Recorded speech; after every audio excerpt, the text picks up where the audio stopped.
ದೇವರ ನಾಮಕ್ಕೆ ಮಹಿಮೆ ಉಂಟಾಗಲಿ, ದೇವರ ನಾಮಕ್ಕೆ ಸ್ತೋತ್ರ ಉಂಟಾಗಲಿ. ನನ್ನ ಒಡೆಯನು ರಕ್ಷಕನ ವಿಮೋಚಕನ ಅತಿ ಬೇಗನೆ ಬರೆದಿರುವ ಮಗಲಿಂಗ ನಾವು ಯೇಸು ಕ್ರಿಸ್ತ ನಾಮದಲ್ಲಿ ಕೂಡಿ ಬಂದಿರತಕ್ಕಂಥ ನಿಮ್ಮೆಲ್ಲರಿಗೂ ಕೂಡ ವಂದಿಸ್ತಾ ಇದ್ದೇನೆ. ದೇವರು ನಿಮ್ಮನ್ನು ಆಶೀರ್ವಾದ ಮಾಡಲಿ. ಈ ಸಮಯದಲ್ಲಿ ನಮ್ಮ ಬಲಗೈನ ಮೇಲೆ ಕೆತ್ತೋಣ, ಈ ವಾಕ್ಯವನ್ನು ಅರಿಕೆ ಮಾಡೋಣ. ಯೆಹೋವನು ಒಳ್ಳೆಯವನು, ಆತನ ಕೃಪೆಯು ಶಾಶ್ವತವಾಗಿರುವುದು. ಯೆಹೋವನು ಒಳ್ಳೆಯವನು, ಆತನ ಕೃಪೆಯು ಶಾಶ್ವತವಾಗಿರುವುದು. ಯೆಹೋವನು ಒಳ್ಳೆಯವನು, ಆತನ ಕೃಪೆಯು ಶಾಶ್ವತವಾಗಿರುವುದು. ಆಮೇನ್, ಆಮೇನ್, ಆಮೇನ್. ಹಲ್ಲೆಲೂಯಾ. ಈ ಸಮಯದಲ್ಲಿ ನೇರವಾಗಿ ನಾವು ದೇವರ ವಾಕ್ಯಕ್ಕೆ ಹೋಗೋಣ. ಅಪ್ಪರು ಅನೇಕ ಅಂಶಗಳನ್ನು, ಸಂಗತಿಗಳನ್ನು ನಮಗೆ ತಿಳಿಸಿದರು. ವಿಶೇಷವಾಗಿ ದೇವರ ಸನ್ನಿಧಾನದ ವಿಷಯವಾಗಿ ನಾವು ಯಾವ ರೀತಿಯಾಗಿರಬೇಕೆನ್ನುವಂಥ ಸಂಗತಿಗಳನ್ನು ನಮಗೆ ತಿಳಿಸಿದರು. Prayer hallelujah, praise lord. ಈ ಸಮಯದಲ್ಲಿ ಓದುವಾರ ನಾವು ಧ್ಯಾನ ಮಾಡಿದಂಥ ವಾಕ್ಯ ಯಾವುದಾಗಿತ್ತು? ಯಾರಾದ್ರೂ ನೆನಪು ಮಾಡ್ತೀರಾ? ಓದುವಾರ ಪರಿಶುದ್ಧಾತ್ಮ ದೇವರು ನಮ್ಮ ಸಂಗಡ ಯಾವ ವಿಷಯದ ಕುರಿತಾಗಿ ಮಾತಾಡಿದ್ರಿ? ಓದುವಾರ ಮರ್ಸ್ಬಿಡ್ತೀವಿ.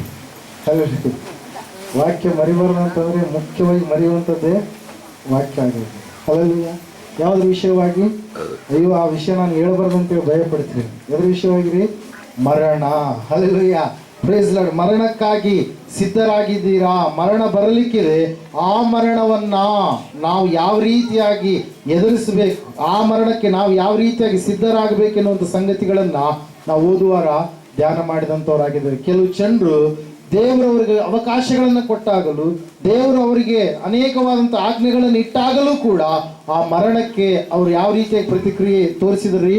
ಅವರು ನೆಗೆಟಿವ್ ಏನಂತ ಹೇಳ್ತಾ ಇದ್ದೇವೆ, ಇಂಪ್ಯಾಕ್ಟ್ ಅನ್ನು ತೋರಿಸಿದ್ರೆ ನಾವು ನೋಡ್ತಾ ಇದ್ದೇವೆ. ದೇವ್ರ ವಾಕ್ಯ ಹೇಳ್ತದೆ ಏನಂತ ಹೇಳಂತಂದ್ರೆ, ಅವರಿಗೆ ಗೊತ್ತಿದ್ದಾಗಲೂ ಸೊದೊಮ ಗೊಮೋರ ನಾಶವಾಗುತ್ತೆ ಎಂಬುದಾಗಿ, ಆ ತಾಯಿಗೆ ಹಿಂದೆ ತಿರುಗಿ ನೋಡಬೇಡ ಎಂಬುದಾಗಿ ಹೇಳಿದಾಗಲೂ ಕೂಡ ಆಕೆ ಏನ್ ಮಾಡಿದ್ಲಂತ್ರಿ? ಹಿಂದಕ್ಕೆ ತಿರುಗಿ ನೋಡಿ ಏನನ್ನು ಅನುಭವಿಸಿದ್ಲಕ್ಕೆ?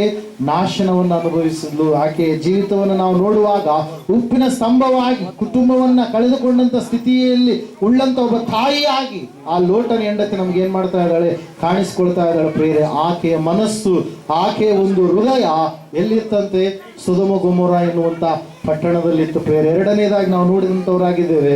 ಒಬ್ಬ ಅರಸನಿಗೆ ದೇವರು ಆತನಿಗೆ 15 ವರ್ಷಗಳ ಆಯುಷ್ ಕಾಲವನ್ನು ಹೆಚ್ಚಿಸಿದಾಗಲೂ ಕೂಡ ಆ ಆಯುಷ್ ಕಾಲದಲ್ಲಿ ದೇವರನ್ನ ಸ್ತುತಿಸುವಂಥದ್ದು, ದೇವರನ್ನ ಇನ್ನೂ ಹೆಚ್ಚಿನ ರೀತಿಯಲ್ಲಿ ಭಯಭಕ್ತಿ ಉಳ್ಳವನಾಗಿ ಕೀರ್ತಿಸುವಂಥದ್ದನ್ನ ಬಿಟ್ಟು ಆ ಹಿಜ್ಕೀಯ ಅರಸ ಅವನು ಸಂಪೂರ್ಣವಾಗಿ ಆಯುಷ್ಯವನ್ನ ಏನ್ ಮಾಡಿದರೆ ತನ್ನ ಸ್ವಾರ್ಥಕ್ಕೋಸ್ಕರವಾಗಿ, ದೇವರಲ್ಲದ ಕಾರ್ಯಗಳಿಗೋಸ್ಕರವಾಗಿ, ವೈರಿಗಳಿಗೆ ಸಹಾಯ, ವೈರಿಗಳಿಗೆ ಸ್ನೇಹತ್ವ ಮಾಡುವುದರ ಮೂಲಕವಾಗಿ ಆತನೇನು ಮಾಡಿದ? ಕಳೆದು ನಷ್ಟಪಡಿಸಿಕೊಂಡು ಆತನು ನಾಶವಾಗಿ ಹೋದ. ಪ್ರಿಯರೇ, ನಾವು ನೋಡ್ತಾ ಇದ್ದೇವೆ. ಮೂರನೇದಾಗಿ, ಒಬ್ಬ ಐಶ್ವರ್ಯವಂತನ ಭೂಮಿ ಬಹಳವಾಗಿ ಬೆಳೆದ ಕಾರಣಕ್ಕಾಗಿ ಆತನ ಮನಸ್ಸಿನಲ್ಲಿ ಅಂದುಕೊಳ್ತಾ ಇದ್ದಾನೆ, ಅಯ್ಯೋ, ನನ್ನ ಇರುವಂತ ಈ ಗೋದಾಮುಗಳು ಚಿಕ್ಕದಾಗಿದ್ದಾವೆ, ನನ್ನ ಬೆಳೆಯನ್ನು ಹೆಚ್ಚು ಬೆಳೆ ಬಂತು ಎಂಬುದಾಗಿ ನೆನೆಸಿ ಆತನು ದೊಡ್ಡದಾಗಿರ್ತಕ್ಕಂಥ ಗೋದಾಮುಗಳನ್ನ ಕಟ್ಟಿಸಿದಾದ ಮೇಲೆ ಆ ವ್ಯಕ್ತಿ ಅಂದುಕೊಳ್ತಾ ಇದ್ದಾನೆ ಮನಸ್ಸಿನಲ್ಲಿ ಏನಂತೇಳಿ, ನನ್ನ ಜೀವವೇ, ನನ್ನ ಪ್ರಾಣವೇ, ನೀನು ತಿನ್ನು ಸುಖಪಡು.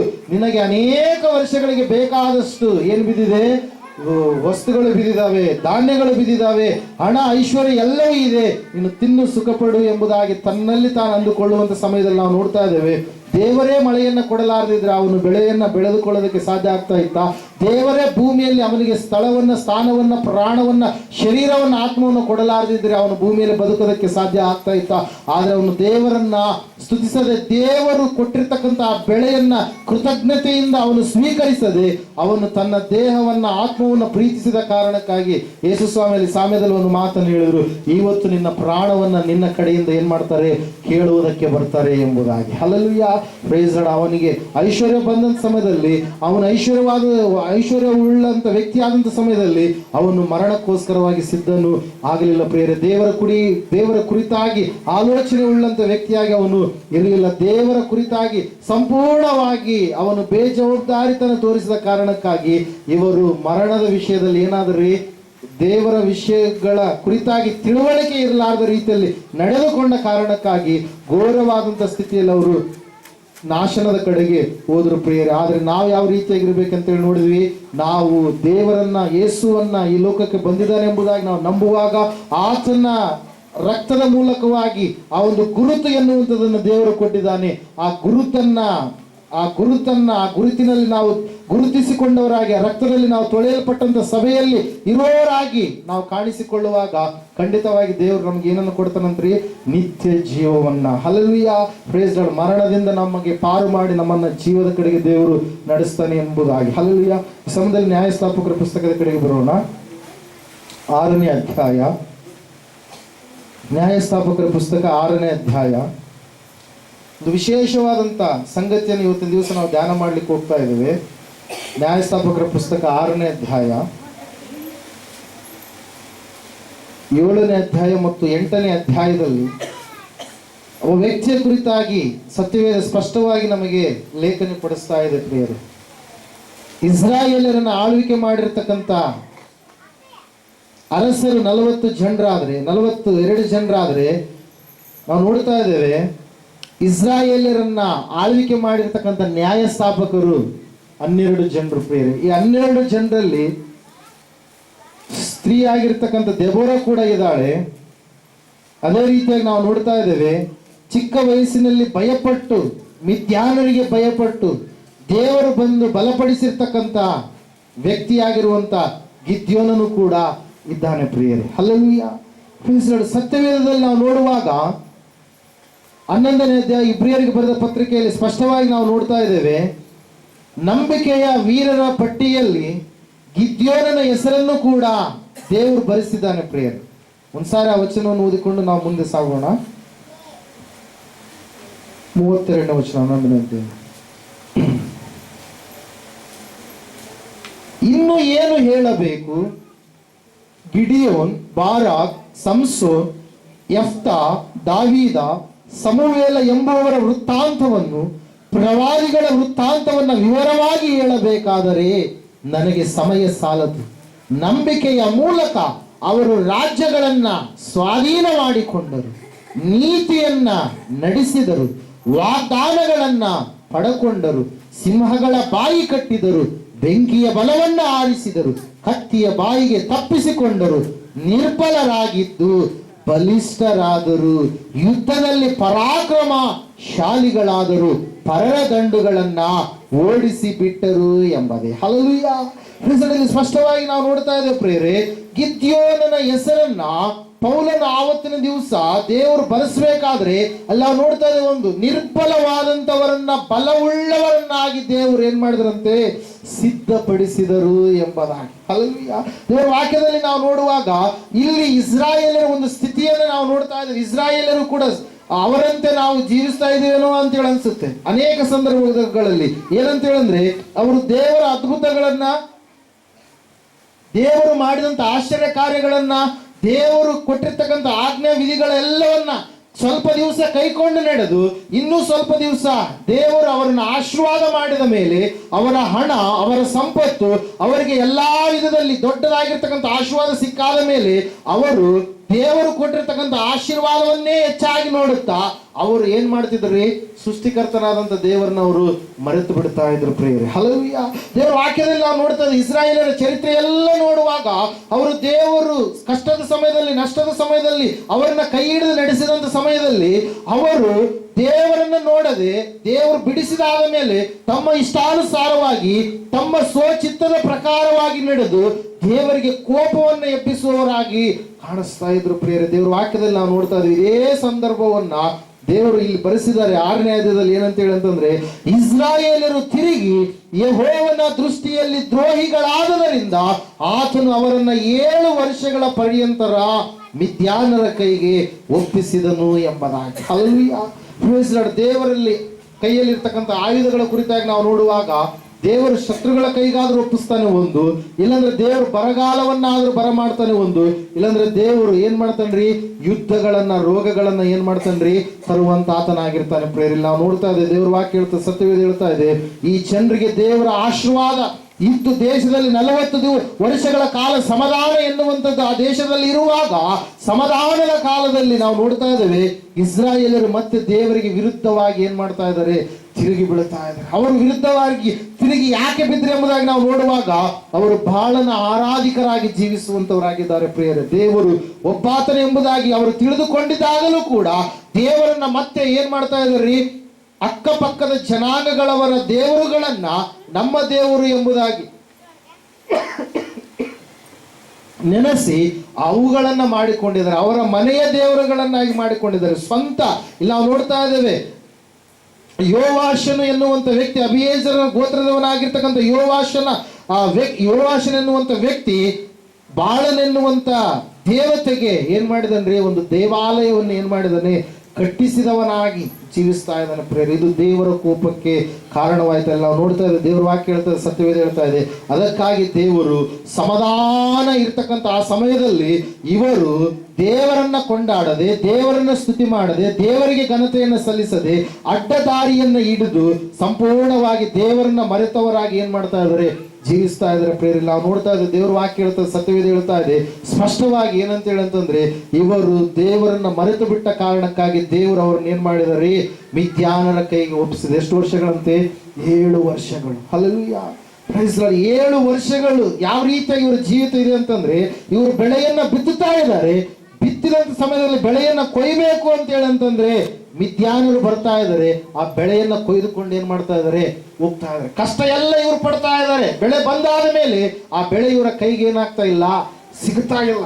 ಆ ಮಿದ್ಯಾನರ ಕಾಟದ ದೇಶದಿಂದಲೂ ಅವರು ಕಳ್ಳತನ ಮಾಡ್ತಾ ಇದ್ರು. ಅವರು ದಗೆಕೋರರಾಗಿ, ದರೋಡೆಕೋರರಾಗಿ ಇವರ ಮೇಲೆ ಬೀಳುವಂತದನ್ನ ಕಂಡು ಭಯಪಟ್ಟು ಇವರು ಎಲ್ಲಿ ವಾಸ ಮಾಡ್ತಾ ಇದಾರೆ, ಮನೆಗಳಲ್ಲಿ ವಾಸ ಮಾಡಿದ. ಎಲ್ಲಿ ವಾಸ ಮಾಡ್ತಾ ಇದ್ದಾರೆ, ಗುಹೆಗಳಲ್ಲಿ ವಾಸ ಮಾಡಬೇಕಾಯ್ತು. ಹಲ್ಲೆಲೂಯಾ, ನಾವು ನೋಡ್ತಾ ಇದ್ದೇವೆ. ಆದ್ರೂ ಕೂಡ ಅಂತಹ ಸಮಯದಲ್ಲಿ ಅವರು ದೇವರನ್ನ ಕೂಗ್ತಾ ಇದ್ದಾರೆ. 7ನೇ ವಚನದಲ್ಲಿ ನಾವು ನೋಡ್ತಾ ಇದ್ದೇವೆ, ಇಸ್ರಾಯೇಲರು ಮಿದ್ಯಾನರ ಕಾಟವನ್ನ ಸಹಿಸಲಾರದೆ ಯೆಹೋವನಿಗೆ ಮೊರೆಯಿಟ್ಟಾಗ ಆತನು ಅವರ ಬಳಿಗೆ ಒಬ್ಬ ಪ್ರವಾದಿಯನ್ನ ಕಳುಹಿಸಿದನು ಎಂಬುದಾಗಿ. ಹಲ್ಲೆಲೂಯಾ, ಅಂತಹ ಕಷ್ಟ ಬಂದಾಗ ಏನ್ ಮಾಡ್ತಾ ಇದ್ರು, ಮತ್ತೆ ದೇವ್ರನ್ನ ಕರಿತಾ ಇದ್ರು. ಆ ಕಷ್ಟ ತಂದುಕೊಂಡಿದ್ಯಾರು, ಇವ್ರೇ. ಹಲ್ಲೆಲೂಯಾ, ದೇವರವರಿಗೆ ಸಮಾಧಾನ ಕೊಟ್ಟಿದ್ದಾನೆ. ಸಮಾಧಾನದ ಸಮಯದಲ್ಲಿ ದೇವರನ್ನ ಸ್ತುತಿಸಲಾರದ ಹಾಗೆ ಅವರೇ ಕಷ್ಟವನ್ನು ತಂದುಕೊಳ್ತಾ ಇದ್ದಾರೆ, ಅವರೇ ನಷ್ಟಕ್ಕೆ ಗುರಿ ಆಗ್ತಾ ಇದ್ದಾರೆ.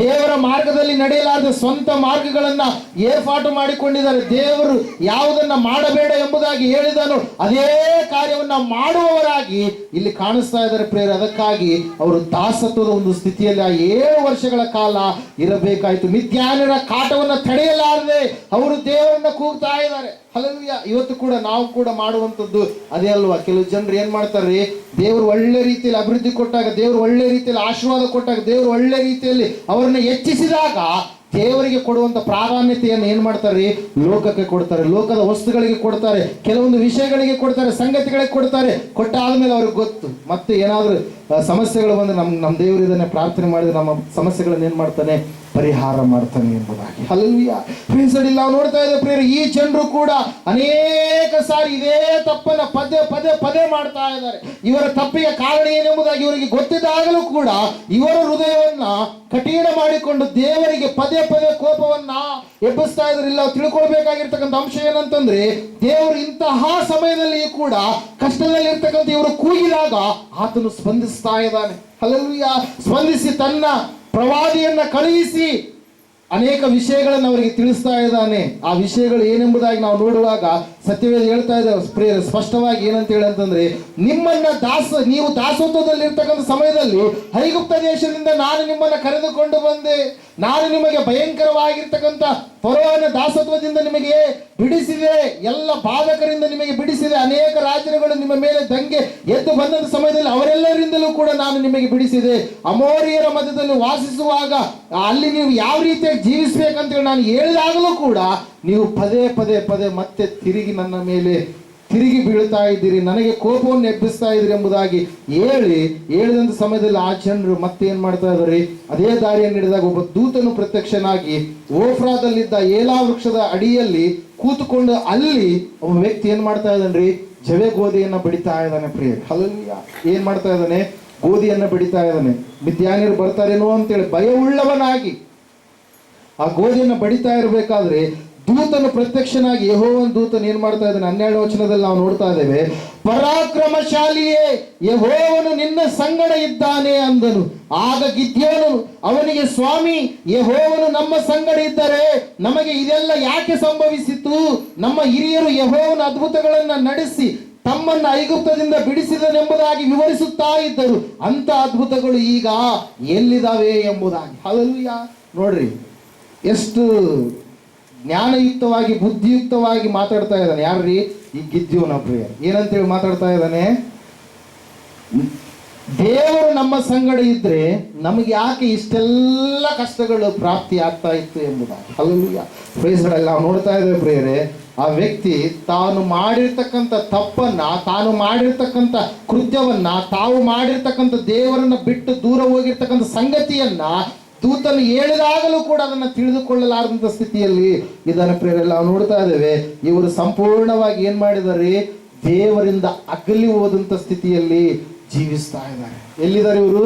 ದೇವರಿಂದ ಅಗಲಿ ಹೋಗುವಂತ ಸ್ಥಿತಿಯಲ್ಲಿ ಇವರು ಜೀವಿಸ್ತಾ ಇದ್ದಾರೆ. ತಮಗೆ ಆ ಒಂದು ಕಷ್ಟಗಳು, ಅಗಲಿ ಹೋದಂತ ಸಮಯದಲ್ಲಿ, ಕಷ್ಟಗಳು ಬಂದಂತ ಸಮಯದಲ್ಲಿ ಮತ್ತೆ ದೇವರನ್ನೇ ದೂಷಿಸ್ತಾ ಇದ್ದಾರೆ. ಅಯ್ಯೋ ದೇವರೇ, ನೀನು ನಮ್ಮ ಸಂಗಡ ಇದ್ರೆ ನಮಗೆ ಯಾಕೆ ಈ ಕಷ್ಟ ಬರ್ತಾ ಇತ್ತು? ದೇವರೇ, ನೀನು ನಮ್ಮ ಜೊತೆಗಾರರಾಗಿದ್ರೆ ನಮಗೆ ಯಾಕೆ ಈ ಕಷ್ಟ ಬರ್ತಾ ಇತ್ತು ಅಂತೇಳಿ ಮತ್ತೆ ಆ ದೂತನಿಗೆ ಏನ್ ಮಾಡ್ತಾ ಇದ್ದಾನ್ರಿ?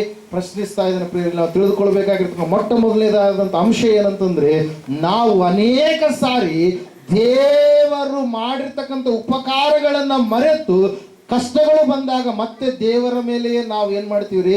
ಸಿಟ್ಟಾಗುವಂಥದನ್ನ ಮಾಡುವಂಥವ್ರಾಗಿರ್ತೀವಿ. ದೇವರ ಮೇಲೆ ಮತ್ತೆ ಪ್ರಶ್ನೆ ಮಾಡುವಂಥದನ್ನ ಮಾಡುವಂಥವ್ರು ಆಗಿರ್ತೀವಿ. ಆ ಒಂದು ತಪ್ಪಿಗೆ, ಆ ಒಂದು ಶಿಕ್ಷೆಗೆ ಕಾರಣ ನಮ್ಮ ತಪ್ಪೇ ಎಂಬುದಾಗಿ ನಮಗೆ ಗೊತ್ತಿದ್ದಾಗಲೂ ಕೂಡ ಪುನಃ ನಾವು ದೇವರ ಮೇಲೆಯೇ ಹೇಳುವವರು, ದೂರುಗಳನ್ನು ಹೇಳುವಂಥವ್ರು ಆಗಿರ್ತೀವಿ. ಪ್ರೇರಿತ ಗಿದ್ಯೋನನು ಕೂಡ ಅದೇ ಮಾಡ್ತಾ ಇದ್ದಾನೆ. ಏನಂತೇಳಿ? ಸ್ವಾಮಿ ಯೆಹೋವನು ನಮ್ಮ ಸಂಗಡ ಇದ್ದರೆ. ಯೆಹೋವ ನಿಮ್ಮ ಸಂಗಡ ಯಾಕಿರ್ತಾನೆ? ಯಾಕಂದ್ರೆ ನೀವು ದೇವರನ್ನ ಬಿಟ್ಟು ಏನ್ ಮಾಡಿದಿರಿ? ಬಾಳನನ್ನ ಆರಿಸಿಕೊಂಡವರಾಗಿದ್ದೀರಿ. Hallelujah, praise God. ನೀವು ದೇವರನ್ನ ಮರೆತವರಾಗಿದ್ದೀರಿ, ದೇವರನ್ನ ಬಿಟ್ಟವರಾಗಿದ್ದೀರಿ, ದೇವರನ್ನ ಅಲ್ಲಗಳೆದವರಾಗಿದ್ದೀರಿ, ದೇವರನ್ನ ಧಿಕ್ಕಾರ ಮಾಡಿದವರಾಗಿದ್ದೀರಿ. ದೇವರ ಸ್ಥಾನದಲ್ಲಿ ಇನ್ನೊಂದು ಸಂಗತಿಯನ್ನ, ವಿಷಯವನ್ನ ನೀವಾಗಿಯೇ ಸೃಷ್ಟಿ ಮಾಡಿದಂತವರಾಗಿದ್ದೀರಿ. ದೇವರು ನಿಮ್ಮ ಜೊತೆ ಇರೋದಕ್ಕೆ ಹೇಗೆ ಸಾಧ್ಯ? ಅದಕ್ಕಾಗಿ ನಾವು ನೋಡ್ತಾ ಇದ್ದೇವೆ ಪ್ರಿಯರೇ, ಸತ್ಯವೇದ ಹೇಳ್ತಾ ಇದೆ ಸ್ಪಷ್ಟವಾಗಿ. ಏನಂತ ಹೇಳಂತಂದ್ರೆ, ಮೊದಲನೇದಾಗಿ ನಾವು ನಮ್ಮ ಒಂದು ವಿಷಯಗಳನ್ನ, ಕಷ್ಟಗಳು ಬಂದಂತ ಸಮಯದಲ್ಲಿ ದೇವರನ್ನ ದೂಡುವಂಥದ್ದಲ್ಲ, ಯಾವ ವಿಷಯದಲ್ಲಿ ನಾವು ತಪ್ಪಿ ಹೋಗಿದ್ದೇವೆ ಎಂಬುದಾಗಿ ನಮ್ಮ ಜೀವಿತವನ್ನು ನಾವೇನ್ ಮಾಡಬೇಕು? ಪರೀಕ್ಷೆ ಮಾಡಿಕೊಳ್ಬೇಕು. ಹಲ್ಲೆಲೂಯಾ. ಇವರು ತಪ್ಪಿ ಹೋಗಿದ್ದಾರೆ. ಆ ಒಂದು ಸಮಾಧಾನದ ವರ್ಷದ ಸಮಯದಲ್ಲಿ ಇವರು ದೇವರಿಗೆ ಬೇಡವಾದಂಥ ಕಾರ್ಯಗಳನ್ನ ಮಾಡುವವರಾಗಿ ಕಾಣಿಸ್ತಾ ಇದ್ದಾರೆ ಪ್ರಿಯರೇ. ಹಲ್ಲೆಲೂಯಾ. ಅದಕ್ಕಾಗಿ ನಾವು ನೋಡ್ತಾ ಇದ್ದೇವೆ ಪ್ರಿಯರೇ. ಆದರೆ ದೇವರು ಸುಮ್ಮನಿರಲಿಲ್ಲ. ಪ್ರಾರ್ಥನೆಗೆ ಉತ್ತರವನ್ನ ಕೇಳಿ ತನ್ನ ದೂತನನ್ನ ಕಳಿಸಿ ತಾನೇ ಇಳಿದು ಬಂದು ಆತನು ಗಿದ್ಯೋನನಿಗೆ ಹೇಳ್ತಾ ಇದ್ದಾನೆ. ಏನಂತ ಹೇಳಿ? ಗಿದ್ಯೋನನೇ, ನೀನೇನಾಗಿದೆಯಾ? ಪರಾಕ್ರಮಶಾಲಿಯಾಗಿದೆಯಾ. ಹಲ್ಲೆಲೂಯಾ. ಆದ್ರೆ ಗಿದ್ಯೋನನು ನಿಜವಾಗ್ಲೂ ಏನಾಗಿದ್ದಾನ್ರಿ? ಮಿದ್ಯಾನರಿಗೆ ಭಯಪಟ್ಟು ಅಂಜುಬುರುಕನಾಗಿ ಭಯಪಡುತ್ತಾ, ಅಯ್ಯೋ ಎಲ್ಲಿ ಮಿದ್ಯಾನರು ಬಂದು ನನಗೆ ಇರ್ತಕ್ಕಂಥ ಈ ಚಿಕ್ಕದಾಗಿರ್ತಕ್ಕಂಥ ಬೆಳೆಯನ್ನು ಕೂಡ ಒತ್ತುಕೊಂಡು ಹೋಗ್ಬಿಡ್ತಾರೇನೋ ಅಂತೇಳಿ ಅನ್ನುವಂಥ ಸಂಗತಿಯಲ್ಲಿ ಗಿದ್ಯೋನನೇ ಜೀವಿಸ್ತಾ ಇದ್ದಾನೆ ಪ್ರಿಯರೇ. ಹಲ್ಲೆಲೂಯಾ. Praise lord. ಭಯಪಡಬೇಡ. ದೇವರು ನೋಡುವಂತ ದೃಷ್ಟಿನೇ ಬೇರೆ, ನಿನ್ನದಾಗಿರ್ತಕ್ಕಂಥ ದೃಷ್ಟಿನೇ ಬೇರೆ. ದೇವರು ನಿನ್ನಲ್ಲಿ ಮುಂದೆ ಆಗುವಂಥದನ್ನ ಆತನು ನೋಡುವಂತ ದೇವರಾಗಿದ್ದನು. ಇದೇ ಗಿದ್ಯೋನ, ಯಾವ ಗಿದ್ಯೋನ ಭಯಪಡ್ತಾ ಇದ್ದನೋ, ಯಾವ ಗಿದ್ಯೋನ ಮನಸ್ಸೆ ಕುಲದವನಾಗಿ ಇದ್ದನೋ, ಯಾವ ಗಿದ್ಯೋನ ಯೋವಾಷನೆನ್ನುವಂತ ತನ್ನ ತಂದೆಗೆ ಕನಿಷ್ಠನಾಗಿರ್ತಕ್ಕಂಥ ಮಗನಾಗಿದ್ದನು, ತನ್ನ ಮನೆಯು ಕೂಡ ಮನಸ್ಸೆ ಕುಲದಲ್ಲಿ ಕನಿಷ್ಠವಾದಂತ ಕುಟುಂಬವಾಗಿ ಇತ್ತು ಎಂಬುದಾಗಿ ಹೇಳಿದಂತ ಗಿದ್ಯೋನನನ್ನ ದೇವರು ಆರಿಸಿಕೊಳ್ತಾ ಇದ್ದಾನೆ ಪ್ರಿಯರೇ. Hallelujah, praise lord. ಅದಕ್ಕಾಗಿ ನಾವು ನೋಡ್ತಾ ಇದ್ದೇವೆ ಪ್ರಿಯರೇ, ದೇವರಿಗೆ ನೀನು ಪ್ರಾರ್ಥಿಸುವಾಗ, ದೇವರಿಗೆ ನೀನು ಕೂಗುವಾಗ, ಎಂತಹ ಸಂದರ್ಭದಲ್ಲಿ ಆದರೂ ಆತನು ಯಾವುದೋ ಒಂದು ರೀತಿಯಲ್ಲಿ ನಿನಗೆ ಏನ್ ಮಾಡ್ತಾನ್ರಿ? ಉತ್ತರವನ್ನು ಕೊಡ್ತಾನೆ ಪ್ರಿಯರೇ. ದೇವರು ನಿನ್ನ ಸಂಗಡ ಮಾತಾಡ್ತಾ ಇದ್ದಾನೆ. ದೇವರು ತನ್ನ ದೂತನನ್ನ ಕಳುಹಿಸಿ ಗಿದ್ಯೋನನಿಗೆ ಏನ್ ಮಾಡ್ತಾ ಇದ್ದಾರೆ? ಪರಾಕ್ರಮಶಾಲಿಯೇ, ಗಿದ್ಯೋನನೇ ಪರಾಕ್ರಮಶಾಲಿಯೇ, ಯೆಹೋವನು ನಿನ್ನ ಸಂಗಡ ಇದ್ದಾನೆ ಎಂಬುದಾಗಿ ಏನ್ ಮಾಡ್ತಾ ಇದ್ದಾರೆ? ಬಲವನ್ನು ಕೊಡ್ತಾ ಇದ್ದಾರೆ ಪ್ರಿಯರೇ. Hallelujah, praise lord. ಇವತ್ತಿನ ದಿವಸ ಒಂದು ವೇಳೆ ನೀನು ಬಲಹೀನಳಾಗಿ ದೇವರ ಸನ್ನಿಧಾನಕ್ಕೆ ಬಂದಿರಬಹುದು. ಹಲ್ಲೆಲೂಯಾ. ಒಂದು ವೇಳೆ ನೀನು ಬಲಹೀನನಾಗಿ ದೇವರ ಸನ್ನಿಧಾನಕ್ಕೆ ಬಂದಿರಬಹುದು. ಆ ಒಂದು ನಿನ್ನ ಬಲಹೀನತೆಯನ್ನ ನೀನು ನೋಡಬೇಡ. ದೇವರು ನಿನಗೆ ಬಲವನ್ನ ಕೊಡಲಿಕ್ಕಿದ್ದಾನೆ. ದೇವರು ನಿನಗೆ ಶಕ್ತಿಯನ್ನ ಕೊಡಲಿಕ್ಕಿದ್ದಾನೆ. ದೇವರು ನಿನ್ನ ಮೂಲಕವಾಗಿ ಅನೇಕ ಕಾರ್ಯಗಳನ್ನ, ತಲಾಂತುಗಳನ್ನ ಮಾಡಬೇಕಂತೇಳಿ ಆತನು ಇಷ್ಟಪಟ್ಟಂತ ದೇವರಾಗಿದ್ದಾನೆ. ಅದಕ್ಕಾಗಿ ನಾವು ನೋಡ್ತಾ ಇದ್ದೇವೆ ಕೊರಿಂಥದವರಿಗೆ ಬರೆದ ಪತ್ರಿಕೆಯಲ್ಲಿ ಪೌಲನು ಹೇಳ್ತಾನೆ, ದೇವರು ಈ ಬಲಹೀನರನ್ನ ಆಯ್ಕೆ ಮಾಡಿಕೊಂಡ ಬಲಹೀನರನ್ನ ದೇವರು ಏನ್ ಮಾಡಿದಂತೆ? ಆರಿಸಿಕೊಂಡನು ಎಂಬುದಾಗಿ. ಒಂದ್ಸಾರಿ ಆ ವಚನವನ್ನು ಓದಿಕೊಳ್ಳೋಣ.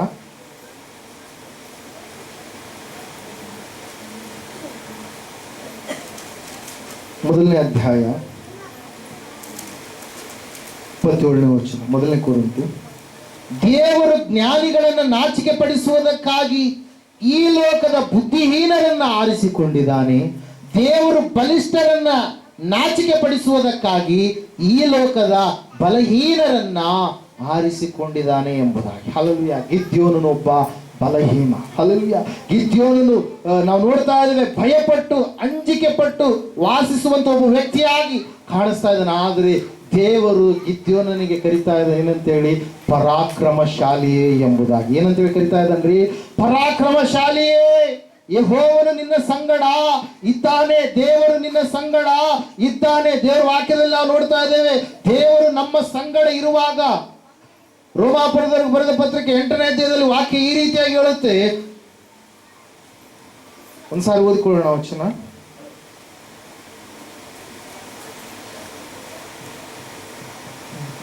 ದೇವರು ನಮ್ಮ ಕಡೆ ಇದ್ದರೆ ನಮ್ಮನ್ನ ಎದುರಿಸುವವರು ಯಾರು? ಸ್ವಂತ ಮಗನನ್ನ ಉಳಿಸಿಕೊಳ್ಳದೆ ಆತನನ್ನ ನಮ್ಮೆಲ್ಲರಿಗೋಸ್ಕರವಾಗಿ ಒಪ್ಪಿಸಿಕೊಟ್ಟನಲ್ಲ. ಮಗನನ್ನ ಕೊಟ್ಟ ಮೇಲೆ ಸಮಸ್ತವನ್ನ ನಮಗೆ ದಯಪಾಲಿಸದೆ ಇರುವನೇ. ದೇವರು ಆದುಕೊಂಡವರ ಮೇಲೆ ಯಾರು ತಪ್ಪು ಹೊರಿಸಾರು? ದೇವರೇ ನಮ್ಮನ್ನ ನೀತಿವಂತರೆಂದು ನಿರ್ಣಯಿಸುವವನಾಗಿದ್ದಾನೆ ಎಂಬುದಾಗಿ. ಹಲ್ಲೆಲೂಯಾ. ಪ್ರೀಸಡಿಲ್ಲ ನೋಡ್ತಾ ಇದ್ದೇವೆ ಪ್ರಿಯರೇ, ಗಿದ್ಯೋನನು ಬಲಹೀನನಾಗಿ ಕಾಣಿಸ್ತಾ ಇದ್ದಾನೆ. ಗಿದ್ಯೋನನು ಭಯಪಟ್ಟಂತ ಸ್ಥಿತಿಯಲ್ಲಿ ಇದ್ದವನಾಗಿ ಕಾಣಿಸ್ತಾ ಇದ್ದಾನೆ. ಆದ್ರೆ ದೇವರು ತನ್ನ ದೂತನನ್ನು ಕಳುಹಿಸಿ ಗಿದ್ಯೋನನಿಗೆ ಏನಂತ ಹೇಳ್ತಾ ಇದ್ದಾರೆ? ಪರಾಕ್ರಮಶಾಲಿ. ಹಲ್ಲೆಲೂಯಾ. ನೀನು ಮುಂದೆ ಈ ತರ ಮಾಡಬೇಕಾದಂತ ಕಾರ್ಯವೊಂದು ಇದೆ. ನಿನ್ನ ಭವಿಷ್ಯತ್ತಿನಲ್ಲಿ ಒಂದು ಜಯದ ಒಂದು ಯುದ್ಧ ವೀರನಾಗಿ ನೀನು ಹೊರಹೊಮ್ಮಬೇಕಾಗಿದೆ ಎಂಬುದಾಗಿ ದೇವರು ಒಂದು ಮಾತನ್ನು ಹೇಳ್ತಾ ಇದ್ದಾರೆ ಪ್ರಿಯರೇ. ನೀನು ಬಲಹೀನನಲ್ಲ, ನೀನು ಪರಾಕ್ರಮವಾದಂತ ಶಾಲಿಯಾಗಿದ್ದೀಯ, ನೀನು ಜಯವೀರನಾಗಿದ್ದೀಯ, ನೀನು ಪರಾಕ್ರಮಶಾಲಿಯಾಗಿದ್ದೀಯ ಎಂಬುದಾಗಿ ದೇವರು ಹೇಳಿದಾಗ ಗಿದ್ಯೋನನು ತನ್ನ ಯಥಾರ್ಥವಾದಂಥ ನಿಜವಾದಂಥ ಸ್ಥಿತಿಯನ್ನು ಒಪ್ಪಿಕೊಳ್ತಾ ಇದ್ದಾನೆ ಪ್ರಿಯರೇ. ಏನಂತ ಹೇಳಿ, ದೇವರು ನಮ್ಮ ಸಂಗಡ ಇದ್ರೆ ನಮಗೆ ಯಾಕೆ ಈ ರೀತಿಯೆಲ್ಲ ಆಗ್ತಾ ಇತ್ತು ಎಂಬುದಾಗಿ. ನಾನು ಪರಾಕ್ರಮಶಾಲಿಯಲ್ಲ, ನಾನು ನನ್ನ ಕುಟುಂಬದಲ್ಲಿ ಕನಿಷ್ಠನಾಗಿದ್ದೇನೆ. ನಾನು ನನ್ನ ಗೋತ್ರದವರಲ್ಲಿ ನನ್ನ ಮನೆಯು ಕೂಡ ಬಹಳ ಚಿಕ್ಕದಾಗಿರ್ತಕ್ಕಂಥ ಕನಿಷ್ಠವಾದಂಥ ಮನೆಯಾಗಿದೆ ಎಂಬುದಾಗಿ ಆತನು ತಿಳಿಸ್ತಾ ಇದ್ದಾನೆ ಪ್ರಿಯರೇ. ಹಲ್ಲೆಲೂಯಾ. ದೇವರು ಆರಿಸಿಕೊಂಡಿದ್ದಾನೆ, ಅದನ್ನು ನಾವು ಯಾರು ಕೂಡ ಬದಲಾವಣೆ ಮಾಡೋದಕ್ಕೆ ಸಾಧ್ಯ ಇಲ್ಲ ಪ್ರಿಯರೇ. ಹಲ್ಲೆಲೂಯಾ. ಹೇಳೋದು ಅರ್ಥ ಆಗ್ತಾ ಇದೆನಾ? ದೇವರು ಗಿದ್ಯೋನನೇ ಬೇಕು ಎಂಬುದಾಗಿ ದೇವರು ಗಿದ್ಯೋನನನ್ನು ಆರಿಸಿಕೊಂಡಿದ್ದಾದ ಮೇಲೆ ದೇವರ ವಾಕ್ಯ ಹೇಳ್ತಾ ಇದೆ, ದೇವರು ಆತನ ಸಂಗಡ ಇರ್ತಾನೆ ಎಂಬುದಾಗಿ ಅಲ್ಲಿ ವಾಕ್ಯ ತಿಳಿಸ್ತಾ ಇದೆ. ಹಲ್ಲೆಲೂಯಾ. ಯಾರ ಸಂಗಡ ಇರ್ತಾನ್ರಿ? ಗಿದ್ಯೋನನ ಸಂಗಡ. ಗಿದ್ಯೋನನಿಗೆ ಒಬ್ಬನಾಗಿಲ್ಲ, ಗಿದ್ಯೋನನ ಸಂಗಡ ಯಾರಿದ್ದಾರೆ? ದೇವರಿದ್ದಾನೆ. ನಾನು ನೀನು ಆರಾಧನೆ ಮಾಡುವಂತ ದೇವರ ಹೆಸರು ಏನ್ರಿ? ಯೇಸು ಎಂಬುದಾಗಿ. ಆತನಿಗೆ ಇನ್ನೊಂದು ಹೆಸರು ಕೂಡ ಕೊಡಲ್ಪಟ್ಟಿದೆ. ಏನ್ರಿ ಆತನ ಹೆಸರು? ಇಮ್ಮಾನುವೇಲನ್ ಎಂಬುದಾಗಿ. ಇಮ್ಮಾನುವೇಲ್ ಅಂದ್ರೆ ಏನರ್ಥ? ದೇವರು ನಮ್ಮ ಸಂಗಡ ಕೂಡ ಇದ್ದಾನೆ ಎಂಬುದಾಗಿ. ಹಲ್ಲೆಲೂಯಾ. ಇಲ್ಲ ನೋಡ್ತಾ ಇದೆ ಪ್ರಿಯರೇ, ಈ ಎಲ್ಲ ಸಂಗತಿಗಳನ್ನ ದೂತನು ಗಿದ್ಯೋನನಿಗೆ ಹೇಳಿದಾಗ ಗಿದ್ಯೋನನ ಕಡೆಯಿಂದ ರೆಸ್ಪಾನ್ಸ್ ಬರ್ತಾ ಇದೆ. ಏನ್ ರೆಸ್ಪಾನ್ಸ್ ಬರ್ತಾ ಇದೆ ರೀ? 15ನೇ ವಚನ ಓದ್ತೀರಾ? ಸ್ವಾಮಿ, ನಾನು ಇಸ್ರಾಯೇಲರನ್ನು ರಕ್ಷಿಸುವುದು ಹೇಗೆ? ಮನಸ್ಸೆ ಕುಲದಲ್ಲಿ ನನ್ನ ಮನೆಯು ಕನಿಷ್ಠವಾದದ್ದು ಮತ್ತು ನಾನು ನಮ್ಮ ಕುಟುಂಬದಲ್ಲಿ ಅಲ್ಪನೂ ಅನ್ನಲು ಯೆಹೋವನು ಅವನಿಗೆ, ನಾನು ನಿನ್ನ ಸಂಗಡ ಇರುವುದರಿಂದ ನೀನು ಮಿದ್ಯಾನ್ಯರೆಲ್ಲರನ್ನು ಒಬ್ಬ ಮನುಷ್ಯನನ್ನೋ ಎಂಬಂತೆ ಸಂಹರಿಸಿ ಬಿಡುವೆ ಎಂಬುದಾಗಿ. ಹಲ್ಲೆಲೂಯಾ. ಪ್ರೈಸ್ ನಾವು ನೋಡ್ತಾ ಇದ್ದೇವೆ ದೇವರ ವಾಕ್ಯ ಹೇಳ್ತದೆ, ಸತ್ಯವೇದ ಹೇಳ್ತಾ ಇದೆ ಏನಂತ ಹೇಳಿ, ನಾನು ನಿನ್ನ ಸಂಗಡ ಇರುವುದರಿಂದ. ಹಲ್ಲೆಲೂಯಾ. ನಾವು ಏಕಾಂಗಿ ಅಲ್ಲ, ಅದ್ರ ಸಲ ಯೇಸು ಸ್ವಾಮಿ ಕೂಡ ಹೇಳಿದ್ದಾರೆ ಏನಂತ ಹೇಳಿ, ನಾನು ಯುಗದ ಸಮಾಪ್ತಿಯವರೆಗೆ ಏನ್ ಮಾಡ್ತೀನಿ? ನಿಮ್ಮ ಸಂಗಡ ಇರ್ತೀನಿ. ಯೇಸು ಸ್ವಾಮಿ ಹೇಳಿದ್ದಾರೆ ಏನಂತ ಹೇಳಿ, ನಾನು ನಿಮ್ಮನ್ನ ಬಿಡುವುದಿಲ್ಲ, ತೊರೆಯುವುದಿಲ್ಲ ಎಂಬುದಾಗಿ. ಹಲ್ಲೆಲೂಯಾ. ಯೇಸು ಸ್ವಾಮಿ ಹೇಳಿದ್ದಾರೆ ಏನಂತ ಹೇಳಿ, ನಿನ್ನೆ ಇವತ್ತು ನಿರಂತರವೂ ಕೂಡ. ಯೇಸು ಹೆಂಗಿರ್ತಾನ್ರಿ? ಏಕ ರೀತಿಯಾಗಿರ್ತಾನೆ. ಆತನು ಬದಲಾಗದ ದೇವರಾಗಿದ್ದಾನೆ ಪ್ರಿಯರೇ. ಗಿದ್ಯೋನನ ಸಂಗಡ ಇದ್ದ ದೇವರು ಇವತ್ತು ನಿನ್ನ ಸಂಗಡಲ್ಲೂ ಕೂಡ ಆತನು ವಾಸಿಸುವಂತ ಜೀವಾಧಿಪತಿಯಾಗಿರ್ತಕ್ಕಂಥ ದೇವರಾಗಿದ್ದಾನೆ ಪ್ರಿಯರೇ. ನಾವು ನೋಡ್ತಾ ಇದ್ದೇವೆ, ದೂತನು ಹೇಳ್ತಾ ಇದ್ದಾನೆ, ಗಿದ್ಯೋನನೇ, ನಾನು ನಿನ್ನನ್ನೇ ಕಳುಹಿಸ್ತಾ ಇದ್ದಾನೆ, ನೀನೇ ಹೋಗಬೇಕಾಗಿದೆ, ನೀನೇ ರಕ್ಷಿಸಬೇಕಾಗಿದೆ ಎಂಬುದಾಗಿ ನಾನು ನಿನ್ನನ್ನು ಕಳುಹಿಸುತ್ತೇನೆ ಎಂಬುದಾಗಿ ಹೇಳಿದಾಗ ಈ ಗಿದ್ಯೋನ ನೆಪಗಳನ್ನ ಹೇಳ್ತಾ ಇದ್ದಾನೆ. ನೆವಗಳನ್ನ ಹೇಳ್ತಾ ಇದ್ದಾನೆ. ಇವತ್ತು ಕೂಡ ಅನೇಕರು ನೋಡ್ರಿ, ದೇವರು ನಮ್ಮ ರಕ್ಷಣೆ ಹೊಂದ್ರಿ ಅಂತೇಳಿ ಹೇಳಿದ್ರೆ ಏನ್ ಮಾಡ್ತಾರ್ರಿ, ಅವ್ರು ಅನೇಕ ವಿಷಯಗಳ ಕುರಿತಾಗಿ ನೆಪಗಳನ್ನು ಹೇಳ್ತಾರೆ. ಇಲ್ಲರಿ, ನಾವು ದೇವರು ನಂಬಿದ್ರೆ ನಮ್ಮ ಮಕ್ಕಳ ಮದುವೆ ಹೇಗೆ, ನಾವು ರಕ್ಷಣೆ ಹೊಂದಿದ್ರೆ ನಮ್ಮ ಒಂದು ಮುಂದಿನ ಜೀವಿತದ ಕುರಿತಾಗಿ ನಾವು ಅನೇಕರ ಒಂದು ಸವಾಲುಗಳನ್ನು ನಾವು ಎದುರಿಸಬೇಕಾಗುತ್ತೇನೋ. ಅಲ್ಲಲ್ಯ ದೇವರ ವಾಕ್ಯ ಹೇಳ್ತದೆ, ಸತ್ಯವೇದ ಹೇಳ್ತಾ ಇದೆ, ನೀನು ಸತ್ಯ ಸುವಾರ್ತೆಯನ್ನ, ಸತ್ಯ ವಾಕ್ಯವನ್ನು ಯಾವಾಗ ನೀನು ಕೇಳ್ತೀಯೋ, ಕೇಳಿದಾದ ಮೇಲೆ ನೀನು ಸಂಪೂರ್ಣವಾಗಿ ಅದು ನಿಜ ಎಂಬುದಾಗಿ ಗ್ರಹಿಸಿಕೊಂಡಿದ್ದಾದ ಮೇಲೆ ನೀನು ನಂಬುವವನಾಗಬೇಕು. ನಂಬಿದ ಮೇಲೆ ರಕ್ಷಣೆಯನ್ನು ಹೊಂದುವುದಕ್ಕೋಸ್ಕರವಾಗಿ ತವಕ ಪಡುವಂತ ವ್ಯಕ್ತಿಯಾಗಿ ನೀನು ಇರಬೇಕು. ಅನೇಕರು ಕೂಡ ಆವತ್ತಿನ ದಿವಸ ಮೋಶೆ ಕೂಡ ನೆಪಗಳನ್ನ ಹೇಳಿದ. ದೇವರು ಮೋಶೆಯನ್ನು ಆರಿಸಿಕೊಂಡ, ಏನಂತ ಹೇಳಿ, ಐಗುಪ್ತ ದೇಶದಿಂದ ಇಸ್ರಾಯೇಲರನ್ನ ಬಿಡಿಸೋದಕ್ಕೋಸ್ಕರವಾಗಿ ನಾನು ನಿನ್ನನ್ನು ಕಳಿಸುತ್ತೇನೆ, ಮೋಶೆ ನೀನು ಹೋಗು ಎಂಬುದಾಗಿ ಹೇಳಿದಾಗ ಮೋಶೆ ಹೇಳ್ತಾ ಇದ್ದಾನೆ, ಏನಂತ ಹೇಳಿ, ಈ ಕಾರ್ಯ ನನ್ನಿಂದ ಆಗುವುದಿಲ್ಲ, ನಾನು ಮಾತಾಡೋದಕ್ಕೆ ಬರೋದಿಲ್ಲ, ನನಗೆ ನನ್ನ ನಾಲಿಗೆ ಏನಾಗಿದೆ, ದಪ್ಪ ಇದೆ, ನಾನು ತೊದಲು ಮಾತಾಡುವವನು ಆಗಿದ್ದೇನೆ. ಹಲ್ಲೆಲೂಯಾ. ದೇವರು ಹೇಳ್ತಾ ಇದ್ದಾರೆ, ನೀನು ಅದಕ್ಕೇನು ಭಯಪಡಬೇಡ, ನಿನ್ನ ಅಣ್ಣನಾದಂಥ ಆರೋನನಿದ್ದಾನಲ್ವಾ, ಆತನನ್ನ ನಿನ್ನ ಬಾಯಿಯನ್ನಾಗಿ ನಾನು ಮಾರ್ಪಡಿಸ್ಲಿಕ್ಕಿದ್ದೇನೆ, ನಿನ್ನನ್ನು ಆತನಿಗೆ ದೇವರನ್ನಾಗಿ ನಾನು ಇಡ್ಲಿಕ್ಕಿದ್ದೇನೆ ಎಂಬುದಾಗಿ. ಹಲ್ಲೆಲೂಯಾ. ಮೋಶೆ ಅನೇಕ ಆವರ್ತಿ ನೆಪಗಳನ್ನು ಹೇಳಿದ, ಸೂಚನೆಗಳನ್ನು, ದೇವರು ಅದ್ಭುತಗಳನ್ನು ಮೋಶೆಯ ಕಣ್ಣೆದುರಿಗೆ ಮಾಡಿದಾಗಲೂ ಕೂಡ, ಕೋಲನ್ನ ಆವನ್ನ ಕೋಲಾಗಿ ಮಾರ್ಪಡಿಸಿದಾಗಲೂ ಕೂಡ, ಕೈಯನ್ನ ತೊನ್ನು ಹತ್ತಿದ ಕೈಯಾಗಿ ಮತ್ತೆ ಪುನಃ ನಾರ್ಮಲ್ ಕೈಯಾಗಿ ಮಾಡಿದಾಗಲೂ ಕೂಡ ಮೋಶೆ ಏನ್ ಮಾಡ್ತಾ ಇದ್ದಾನ್ರಿ, ನೆಪಗಳನ್ನ ಹೇಳ್ತಾ ಇದ್ದಾನೆ. ಏನ್ ಮಾಡ್ತಾ ಇದ್ದಾನೆ, ನೆಪಗಳನ್ನ ಹೇಳ್ತಾ ಇದ್ದಾನೆ. ನೆಪಗಳನ್ನ ಹೇಳಿದಾದ ಮೇಲೆ ನಾವು ನೋಡ್ತಾ ಇದ್ದೇವೆ ಪ್ರಿಯರೇ, ದೇವರು ಪುನಃ ಮೋಶೆಯನ್ನು ಏನ್ ಮಾಡಿದಂತೆ ಎಬ್ಬಿಸಿದ ಪ್ರಿಯರೇ. ಹಲ್ಲೆಲೂಯಾ. ಯಾವ ಮೋಶೆ ಆ ಒಂದು ಐಗುಪ್ತ ದೇಶವನ್ನು ಬಿಟ್ಟು ಓಡಿ ಹೋಗಿದ್ನು, ಅದೇ ಮೋಶೆ ಐಗುಪ್ತ ದೇಶದಿಂದ ಈಗ ನಾವು ನೋಡ್ತಾ ಇದ್ದೇವೆ ನಾಯಕನಾಗಿ, ದೇವರ ನಾವು ನೋಡ್ತಾ ಇದ್ದೇವೆ ಶಿಷ್ಯನಾಗಿ, ದೇವರ ಒಬ್ಬ ಪ್ರವಾದಿಯಾಗಿ ಆತನು ಎಲ್ಲ ಐಗುಪ್ತರನ್ನ ಏನ್ ಮಾಡ್ತಾ ಇದ್ದಾನ್ರಿ, ಆ ದಾಸತ್ವದಿಂದ ಬಿಡುಗಡೆ ಮಾಡಿಕೊಂಡು ಏನ್ ಮಾಡ್ತಾ ಇದ್ದಾನೆ, ಕರೆದುಕೊಂಡು ಬರ್ತಾ ಇದ್ದಾನೆ ಪ್ರಿಯರೇ. ಹಲ್ಲೆಲೂಯಾ. ನಾವು ನೋಡ್ತಾ ಇದ್ದೇವೆ ಪ್ರಿಯರೇ, ಈ ಗಿದ್ಯೋನ್ಯನು ಏನ್ ಮಾಡ್ತಾ ಇದ್ದಾನ್ರಿ, ನೆಪಗಳನ್ನ ಹೇಳ್ತಾ ಇದ್ದಾನೆ. ನನ್ನಿಂದ ಈ ಕಾರ್ಯ ಸಾಧ್ಯ ಇಲ್ಲ, ನನ್ನ ಮನೆ ಕನಿಷ್ಠವಾಗಿರುವಂಥದ್ದು ಹೇಳ್ತಾ ಇದ್ದಾನೆ. ಏನಂತ ಹೇಳಿ, ನನ್ನಿಂದ ರಕ್ಷಿಸುವುದು ಹೇಗೆ ಆಗುತ್ತೆ, ಅಲ್ಲಲ್ಲಿ ನಾನೇನು ಯುದ್ಧ ಮಾಡುವುದರಲ್ಲಿ ನಿಪುಣನ, ನನಗೇನಾದರೂ ಯುದ್ಧದ ಜ್ಞಾನ ಇದೆನಾ ಎಂಬುದಾಗಿ ಅನೇಕ ಸಂಗತಿಗಳನ್ನು ಹೇಳಿದಾಗಲೂ ಕೂಡ ದೇವರು ಮಾತ್ರ ಕೇಳ್ತಾ ಇಲ್ಲ, ನೀನೇ ಹೋಗಬೇಕು ಎಂಬುದಾಗಿ. ಯಾರಿಗೆ ಹೇಳ್ತಾ ಇದ್ದಾರ್ರಿ, ಗಿದ್ಯೋನನಿಗೆ. ಇವತ್ತಿನ ದಿವಸ ಗಿದ್ಯೋನಂತೆ ನಾವು ಕೂಡ ಏನ್ ಮಾಡಬೇಕಾಗಿದೆ ರೀ, ಸೇವೆ ವಿಷಯದಲ್ಲಿ ಭಾರವುಳ್ಳವರಾಗಿ ನಡೆದುಕೊಳ್ಳಬೇಕಾಗಿದೆ. ಸೇವೆಯನ್ನು ಸುವಾರ್ತೆಯನ್ನ ತಿಳಿಸುವುದು ನಮ್ಮ ಪ್ರತಿಯೊಬ್ಬರ ಏನಾಗಿದೆ ರೀ, ಜವಾಬ್ದಾರಿಯಾಗಿದೆ. ಸೈತಾನನ ಮೇಲೆ ಯುದ್ಧ ಮಾಡುವಂಥದ್ದು ಪ್ರತಿಯೊಬ್ಬ ವಿಶ್ವಾಸಿಯ ಜವಾಬ್ದಾರಿಯಾಗಿದೆ. ಇಲ್ಲಿ ನಾವು ನೋಡ್ತಾ ಇದ್ದೇವೆ, ನಮ್ಮ ಮಕ್ಕಳನ್ನು ನಾವು ರಕ್ಷಿಸಿಕೊಳ್ಳುವಂಥದ್ದು, ದೇವರ ವಿಷಯವಾಗಿ ನಾವು ಜ್ಞಾನವನ್ನ ತಿಳಿಸುವಂಥದ್ದು ಪ್ರತಿಯೊಬ್ಬರ ಜವಾಬ್ದಾರಿಯಾಗಿ ನಮಗೆ ಕಾಣಿಸ್ತಾ ಇದೆ ಪ್ರಿಯರೇ. ದೇವರ ವಾಕ್ಯದಲ್ಲಿ ನಾವು ನೋಡ್ತಾ ಇದ್ದೇವೆ, ಸತ್ಯವೇದ ಹೇಳ್ತಾ ಇದೆ ಸ್ಪಷ್ಟವಾಗಿ ಪ್ರಿಯರೇ. ಏನಂತ ಹೇಳಂತಂದ್ರೆ, ಗಿದ್ಯೋನನ ಅನೇಕವಾದಂಥ ಸಂಗತಿಗಳನ್ನು ಹೇಳಿದಾದ ಮೇಲೆ ಮತ್ತೆ ಒಂದು ಗುರುತನ್ನ ಕೇಳ್ತಾ ಇದ್ದಾನೆ ಪ್ರಿಯರೇ. ಆ ಗುರುತು ನಾವು ನೋಡ್ತಾ ಇದ್ದೇವೆ 17ನೇ ವಚನದಲ್ಲಿ, ಸ್ವಾಮಿ ದಯವಿರಲಿ, ನನ್ನೊಂದಿಗೆ ಮಾತಾಡುತ್ತಿರುವ ತಾವು ಸ್ವಾಮಿಯವರೇ ಆಗಿದ್ದೀರೆಂಬುದಕ್ಕೆ ನನಗೊಂದು ಗುರುತನ್ನ ಅನುಗ್ರಹಿಸಬೇಕು ಅಂತೇಳಿ. ಹಾಗಾಗಿ ಇಷ್ಟು ಹೊತ್ತು ದೂತನ ಸಂಗಡ ಮಾತಾಡಿದ್ದಾನೆ, ಇಷ್ಟು ಹೊತ್ತು ದೂತನ ಸಂಗಡ ಸಂಪೂರ್ಣವಾಗಿ ಎಲ್ಲ ವಿಷಯಗಳನ್ನ ದೂತನಿಗೆ ತಿಳಿಸಿದ್ದಾನೆ, ದೂತನು ಕೂಡ ಆತನಿಗೆ ತಿಳಿಸಿದ್ದಾನೆ. ಈಗ ಆತನಲ್ಲಿ ಒಂದು ಏನು ಬರ್ತಾ ಇದೆ, ಅನುಮಾನ ಬರ್ತದೆ. ನಿಜವಾಗ್ಲೂ ಈತನು ದೇವದೂತನ, ನಿಜವಾಗ್ಲೂ ಯೆಹೋವನ ದೂತನ ಎಂಬುದಾಗಿ ನೆನಸಿ ಏನ್ ಮಾಡ್ತಾ ಇದ್ದಾನ್ರಿ, ಆತನು ನಾನು ನಿನಗೆ ಯಜ್ಞವನ್ನು ಅರ್ಪಣೆ ಮಾಡ್ಬೇಕು ಅನ್ಕೊಂಡಿದ್ದೀನಿ, ಅದಕ್ಕಾಗಿ ನೀನು ಎಲ್ಲಿ ಹೋಗದೆ ಇಲ್ಲೇ ಕೂತ್ಕೋ ಎಂಬುದಾಗಿ ಹೇಳಿ ಏನ್ ಮಾಡ್ತಾ ಇದ್ದಾನ್ರಿ, ಹೋಗಿ ಆತನು ಕೆಲವೊಂದು ವಸ್ತುಗಳನ್ನ ತೆಗೆದುಕೊಂಡು ಬರ್ತಾ ಇದ್ದಾನೆ. 18ನೇ ವಚನದಲ್ಲಿ ನಾವು ನೋಡ್ತಾ ಇದ್ದೇವೆ, ನಾನು ಹೋಗಿ ತಮಗೆ ಕಾಣಿಕೆಯನ್ನು ತೆಗೆದುಕೊಂಡು ಬರುವವರೆಗೆ ತಾವು ಈ ಸ್ಥಳವನ್ನು ಬಿಡಬಾರದು ಎಂದು ಭಿನ್ನವಿಸಲು ಆತನು ನೀನು ತಿರುಗಿ ಬರುವವರೆಗೆ ನಾನು ಇಲ್ಲೇ ಇರುವೆನು ಅಂದನು. ಗಿದ್ಯೋನನು ಮನೆಗೆ ಹೋಗಿ ಒಂದು ಆಡಿನ ಮರಿಯನ್ನ ಪಕ್ವ ಮಾಡಿ ಒಂದು ಏಫಾ ಹಿಟ್ಟಿನಿಂದ ಉಳಿಯಿಲ್ಲದ ರೊಟ್ಟಿಗಳನ್ನು ಸುಟ್ಟು ಮಾಂಸವನ್ನ ಪುಟ್ಟಿಯಲ್ಲಿಟ್ಟು ಅದರ ರಸವನ್ನ ಬಟ್ಟಲಿನಲ್ಲಿ ಒಯ್ದು ಎಲ್ಲವನ್ನು ಏಲಾ ಮರದ ಕೆಳಗೆ ಆತನ ಮುಂದೆ ತಂದಿಟ್ಟನು. ಆಗ ದೇವದೂತನು ಅವನಿಗೆ ಮಾಂಸವನ್ನ ರೊಟ್ಟಿಗಳನ್ನ ಆ ಬಂಡೆಯ ಮೇಲಿಟ್ಟು ರಸವನ್ನ ಒಯ್ಯಿ ಅನ್ನಲು ಅವನು ಹಾಗೆಯೇ ಮಾಡಿದನು. ಅನಂತರ ಯೆಹೋವನ ದೂತನು ತನ್ನ ಕೈಕೋಲನ್ನು ಚಾಚಿ ಅದರ ತುದಿಯನ್ನ ರೊಟ್ಟಿಗಳಿಗೂ ಮಾಂಸಕ್ಕೂ ಮುಟ್ಟಿಸಲು ಬಂಡೆಯಿಂದ ಬೆಂಕಿ ಎದ್ದು ಅವೆರಡನ್ನ ದಹಿಸಿ ಬಿಟ್ಟಿತು, ಯೆಹೋವನ ದೂತನು ಅದೃಶ್ಯನಾದನು ಎಂಬುದಾಗಿ. ಹಲ್ಲೆಲೂಯಾ.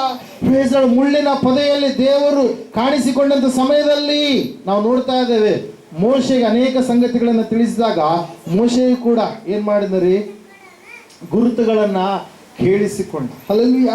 ಇಲ್ಲಿ ಕೂಡ ಸೇಮ್ ಆಸ್ ಇಟ್ ಈಸ್ ಆಗಿ ನಾವು ನೋಡ್ತಾ ಇದ್ದೇವೆ, ಗಿದ್ಯೋನನು ಕೂಡ ಗುರುತನ್ನ ಕೇಳ್ತಾ ಇದ್ದಾನೆ.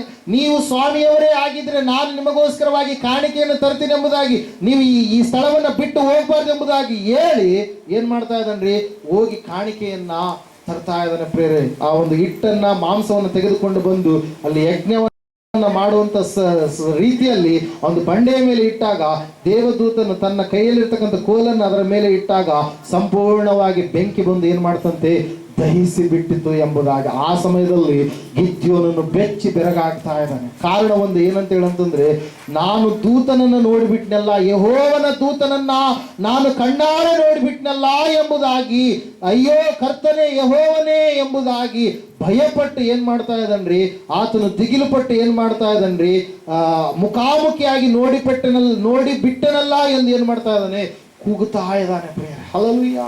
Praise the lord. ನಾವು ನೋಡ್ತಾ ಇದ್ದೇವೆ ಪ್ರೇರ, ದೇವ್ರ ವಾಕ್ಯ ಹೇಳ್ತದೆ, ಸತ್ಯವೇದ ಹೇಳ್ತಾ ಇದೆ, ಬಂದಿರುವಂಥದ್ದು ನಿಜವಾಗಲು ಯಾರ್ರಿ, ಯೆಹೋವನ ದೂತ.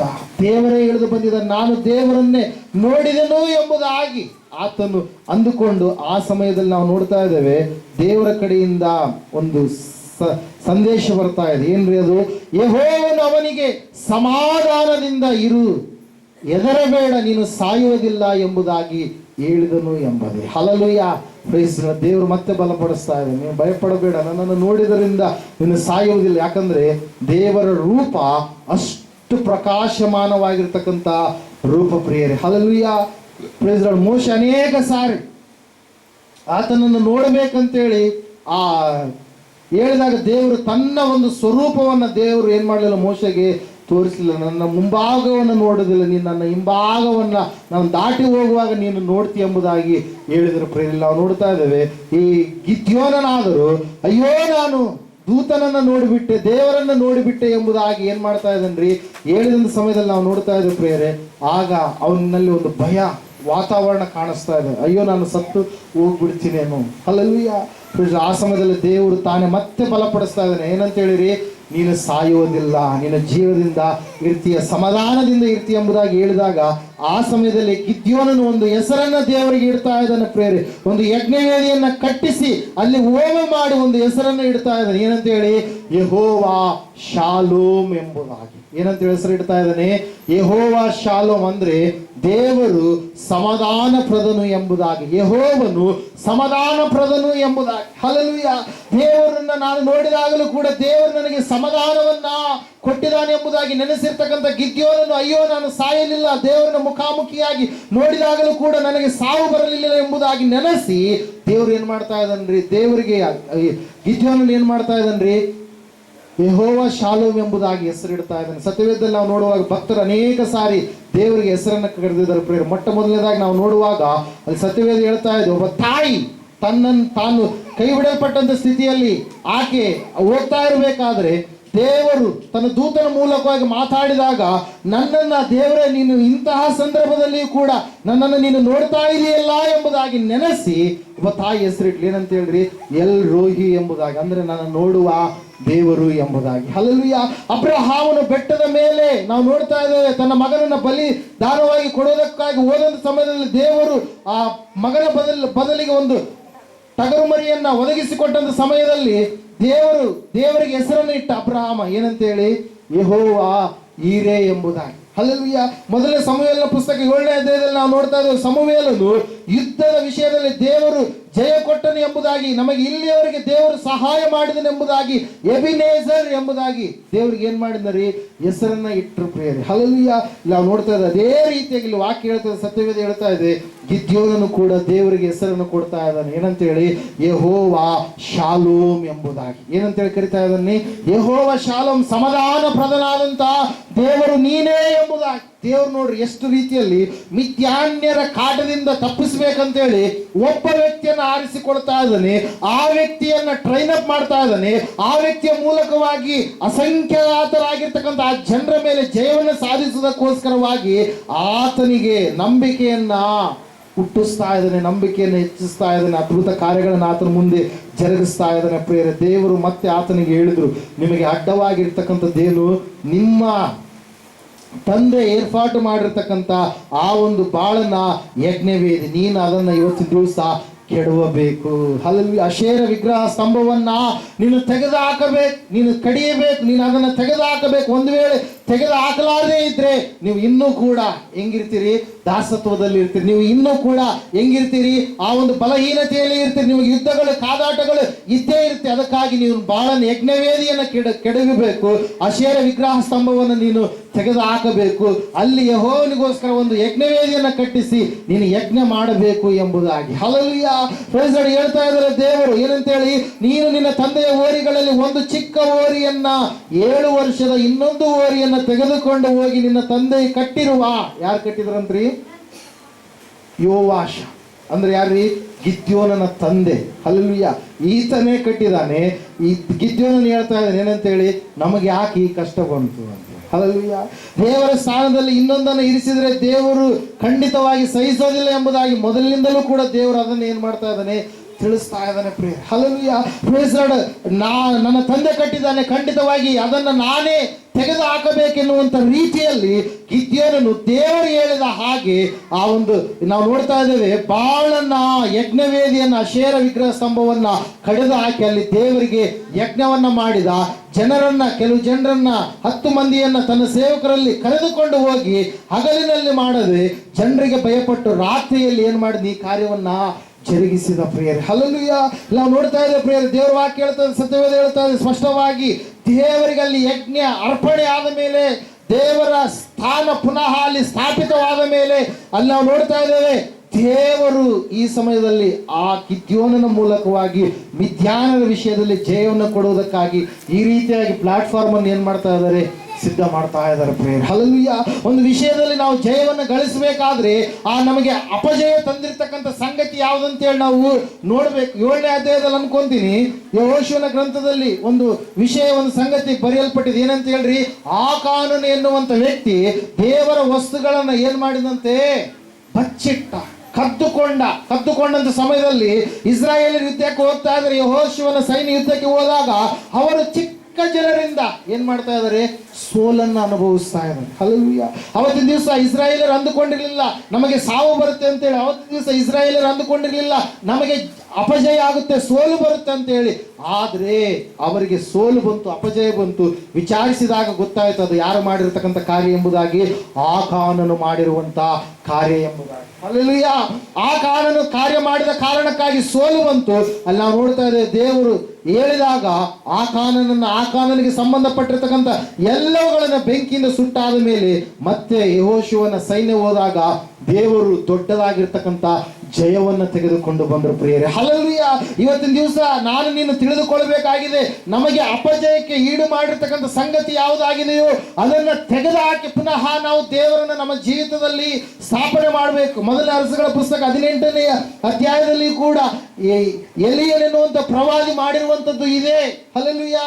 Price lord. ಅಲ್ಲಿ ದೇವರು ಯಾರು ಎಂಬುದಾಗಿ ಚರ್ಚೆ ಬಂದಂತ ಸಮಯದಲ್ಲಿ ನಿಜವಾದಂತ ದೇವರು, ಪರಲೋಕವನ್ನ ಭೂಲೋಕವನ್ನ ಉಂಟು ಮಾಡಿದಂತ ದೇವರು ಯೆಹೋವನು ಎಂಬುದಾಗಿ, ಆತನೇ ಎಂಬುದಾಗಿ ಯಾರು ಹೇಳ್ತಾ ಇದ್ದಾರ್ರಿ, ಎಲಿಯನ್ನು ಸಿದ್ಧಾಂತ ಪಡಿಸ್ತಾ ಇದ್ದಾನೆ. ಪ್ರಿಯ, ಆಕಾಶದಿಂದ ಅಗ್ನಿ ಬಂದು ಏನ್ ಮಾಡ್ತಂತೆ, ಎಲಿಯನ್ನು ಏರ್ಪಾಟು ಮಾಡಿರ್ತಕ್ಕಂಥ ಒಂದು ಯಜ್ಞವೇದಿ ಮೇಲೆ ಇಟ್ಟಿರ್ತಕ್ಕಂಥ ಆ ಮಾಂಸವನ್ನು ಏನ್ ಮಾಡ್ತೀರಿ, ದಹಿಸಿ ಬಿಡ್ತು. ಪ್ರಿಯರೇ, ಇವತ್ತಿನ ದಿವಸ ನಾವು ನೋಡ್ತಾ ಇದ್ದೇವೆ.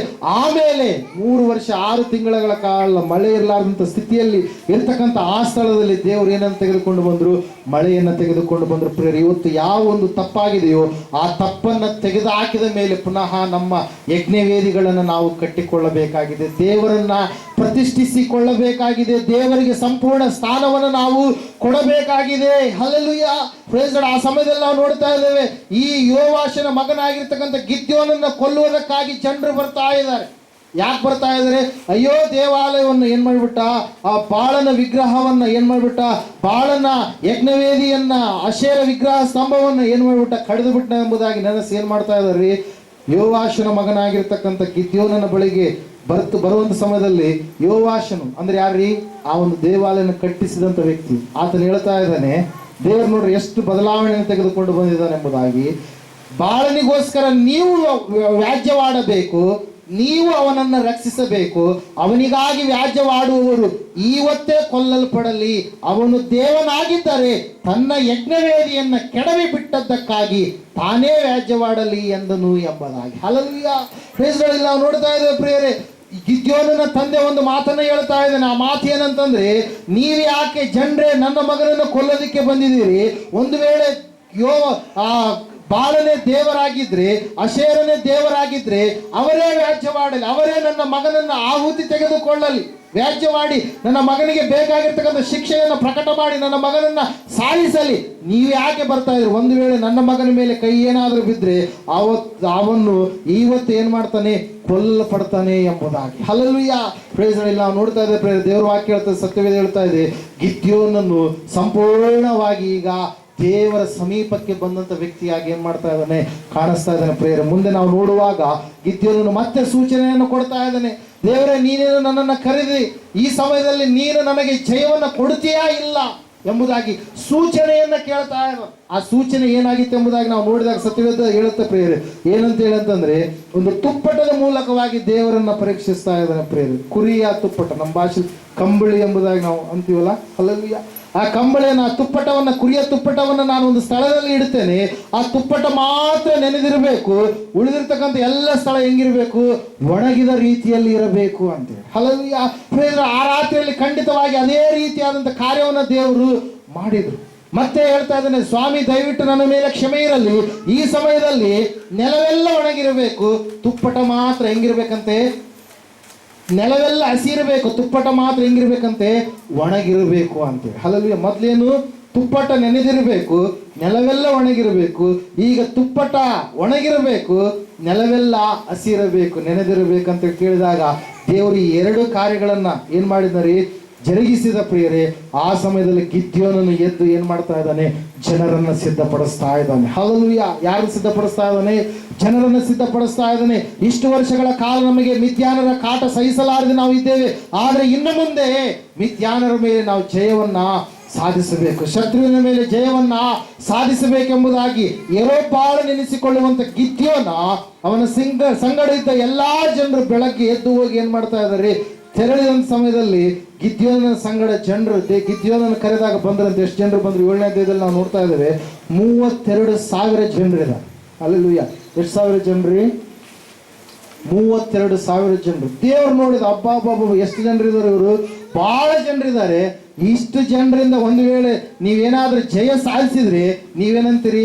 ನಮ್ಮ ಬಲದಿಂದಲೇ ನಾವು ಗೆದ್ವಿ, ಯೆಹೋವನು ನಮಗೆ ಸಹಾಯ ಮಾಡಲೇ ಇಲ್ಲ. ಹಲ್ಲೆಲೂಯಾ. ಗಿದ್ಯೋನನ್ನು ಕರೆದಾಗ ಬಂದಿರ್ತಕ್ಕಂಥ ಜನರು ಬಹಳ. ಹಲ್ಲೆಲೂಯಾ. ಇಲ್ಲ ನೋಡ್ತಾ ಇದೆ, ವಾಕ್ಯ ಹೇಳ್ತಾ ಇದೆ ಪ್ರಿಯರೇ, ದೇವ್ರ ವಾಕ್ಯ ಹೇಳ್ತಾ ಇದೆ. ದೇವರು ಗಿದ್ಯೋನನಿಗೆ ಹೇಳಿದ್ರು, ಯಾರು ಭಯ ಪಡ್ತಿರೋ, ಯಾರು ಅಂಜುತ್ತೀರೋ ನೀವೆಲ್ಲರೂ ಹಿಂದಕ್ಕೆ ಏನ್ ಮಾಡ್ರಿ? ಹೊರಟು ಹೋಗ್ರಿ ಅಂತೇಳಿ. ಆ ಸಮಯದಲ್ಲಿ ಎಷ್ಟು ಜನ ಹೊರಟು ಹೋದ್ರಂತ್ರಿ? 22,000 ಜನರು ಕಾಲ್ ಕಿತ್ತು ಹೊರಟು ಹೋದ್ರು. ಅಂದ್ರೆ 22,000 ಜನ ಯುದ್ಧ ಮಾಡ್ತೀವಿ ಅಂತೇಳಿ ಬಂದಾರ. ಆದ್ರೆ ಅವ್ರು ಹೆಂಗಿದಾರೆ?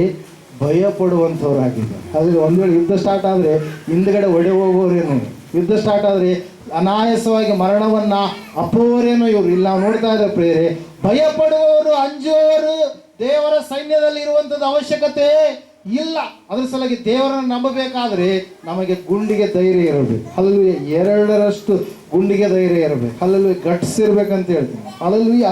Price lord. ನಾವು ನೋಡ್ತಾ ಇದ್ದೇವೆ ಪ್ರಿಯರೇ, ಆ ಭಯ ಪಟ್ಟಂತವ್ರೆಲ್ಲರೂ ಕೂಡ ಹಿಂದಕ್ಕೆ ಹೋದ್ರು. 10,000 ಜನರು ಉಳಿದ್ರು. ಅವಾಗ ಎಷ್ಟು ಸಾವಿರ ಅಂತೆ?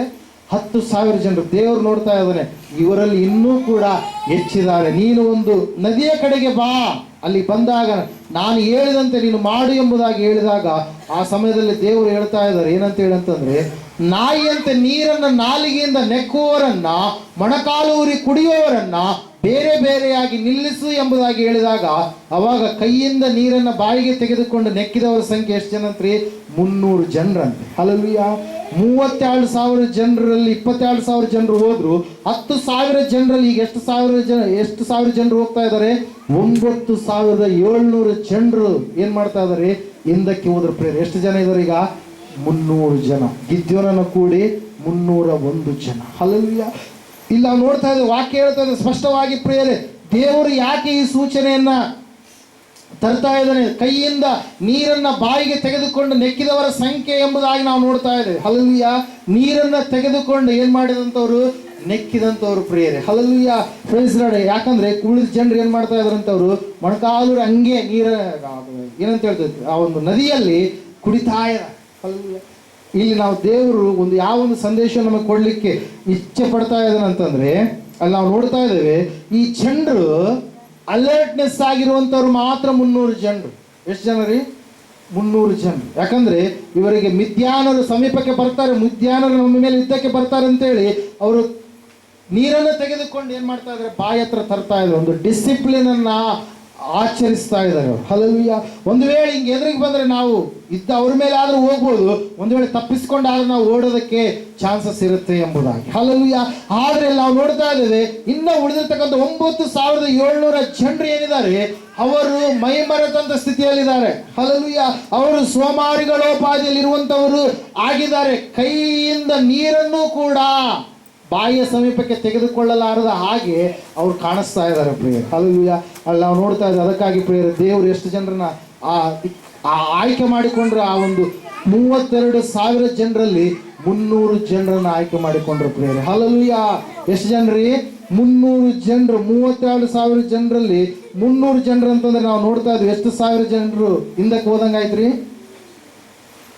ಎಷ್ಟು ಸಾವಿರ ಜನರು? 31,700 ಜನರು ಹಿಂದಕ್ಕೆ ಹೋದ್ರು. ಹಲ್ಲೆಲೂಯ.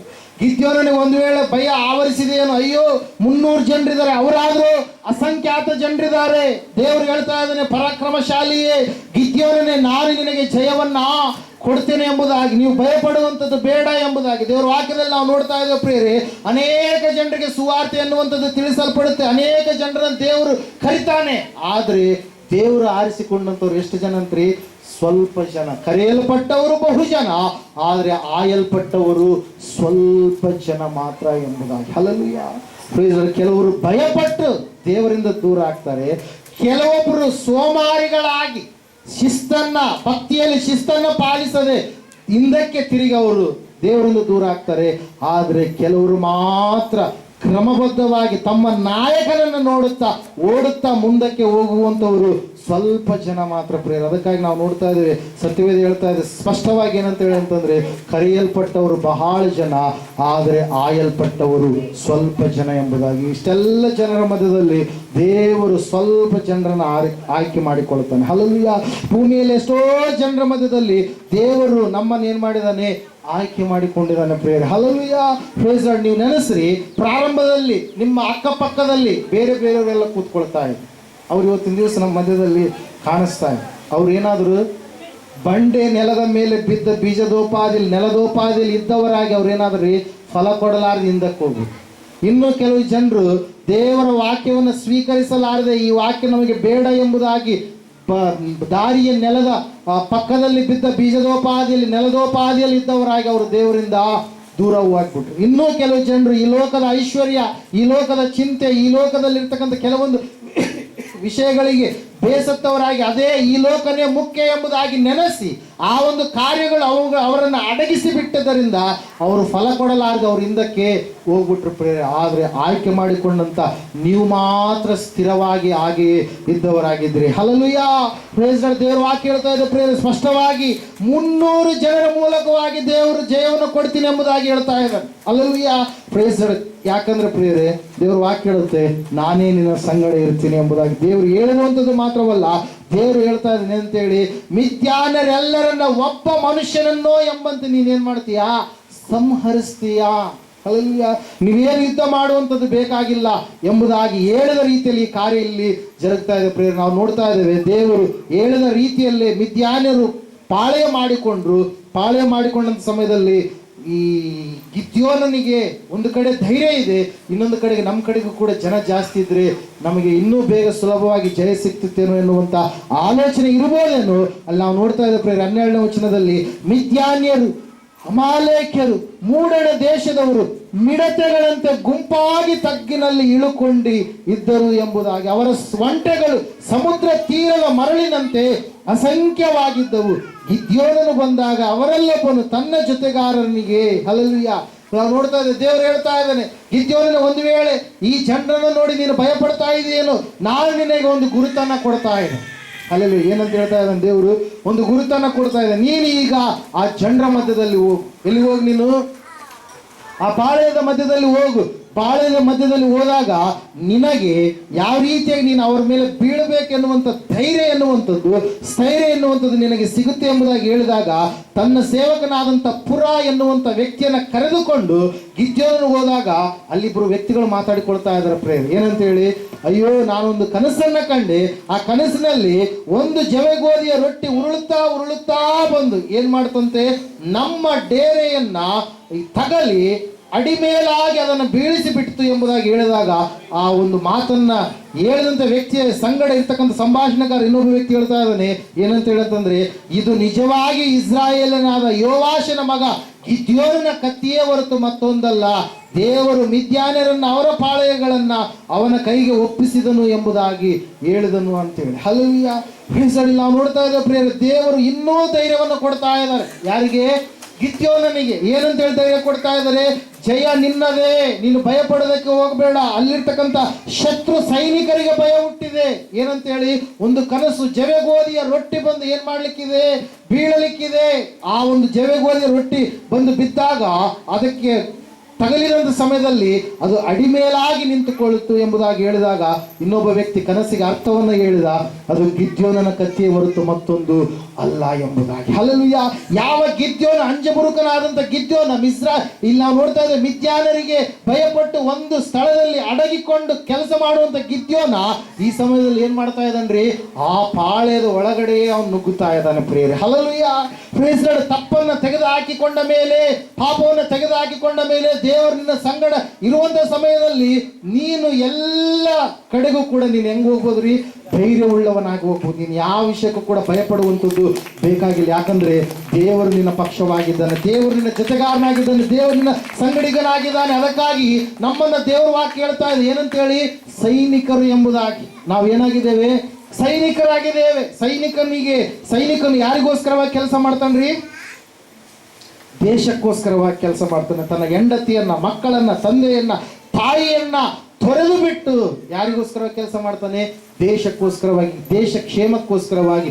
ಅದೇ ರೀತಿಯಾಗಿ ಪ್ರಿಯರೇ, ನಮ್ಮನ್ನು ಕೂಡ ದೇವರ ವಾಕ್ಯ ಹೇಳ್ತಾ ಇದೆ, ನೀವು ಪ್ರತಿಯೊಬ್ಬರು ಕೂಡ ಏನಾಗಿದ್ದೀರಿ? ಸೋಲ್ಜರ್ ಆಗಿದ್ದೀರಿ, ಸೈನಿಕರಾಗಿದ್ದೀರಿ ಎಂಬುದಾಗಿ.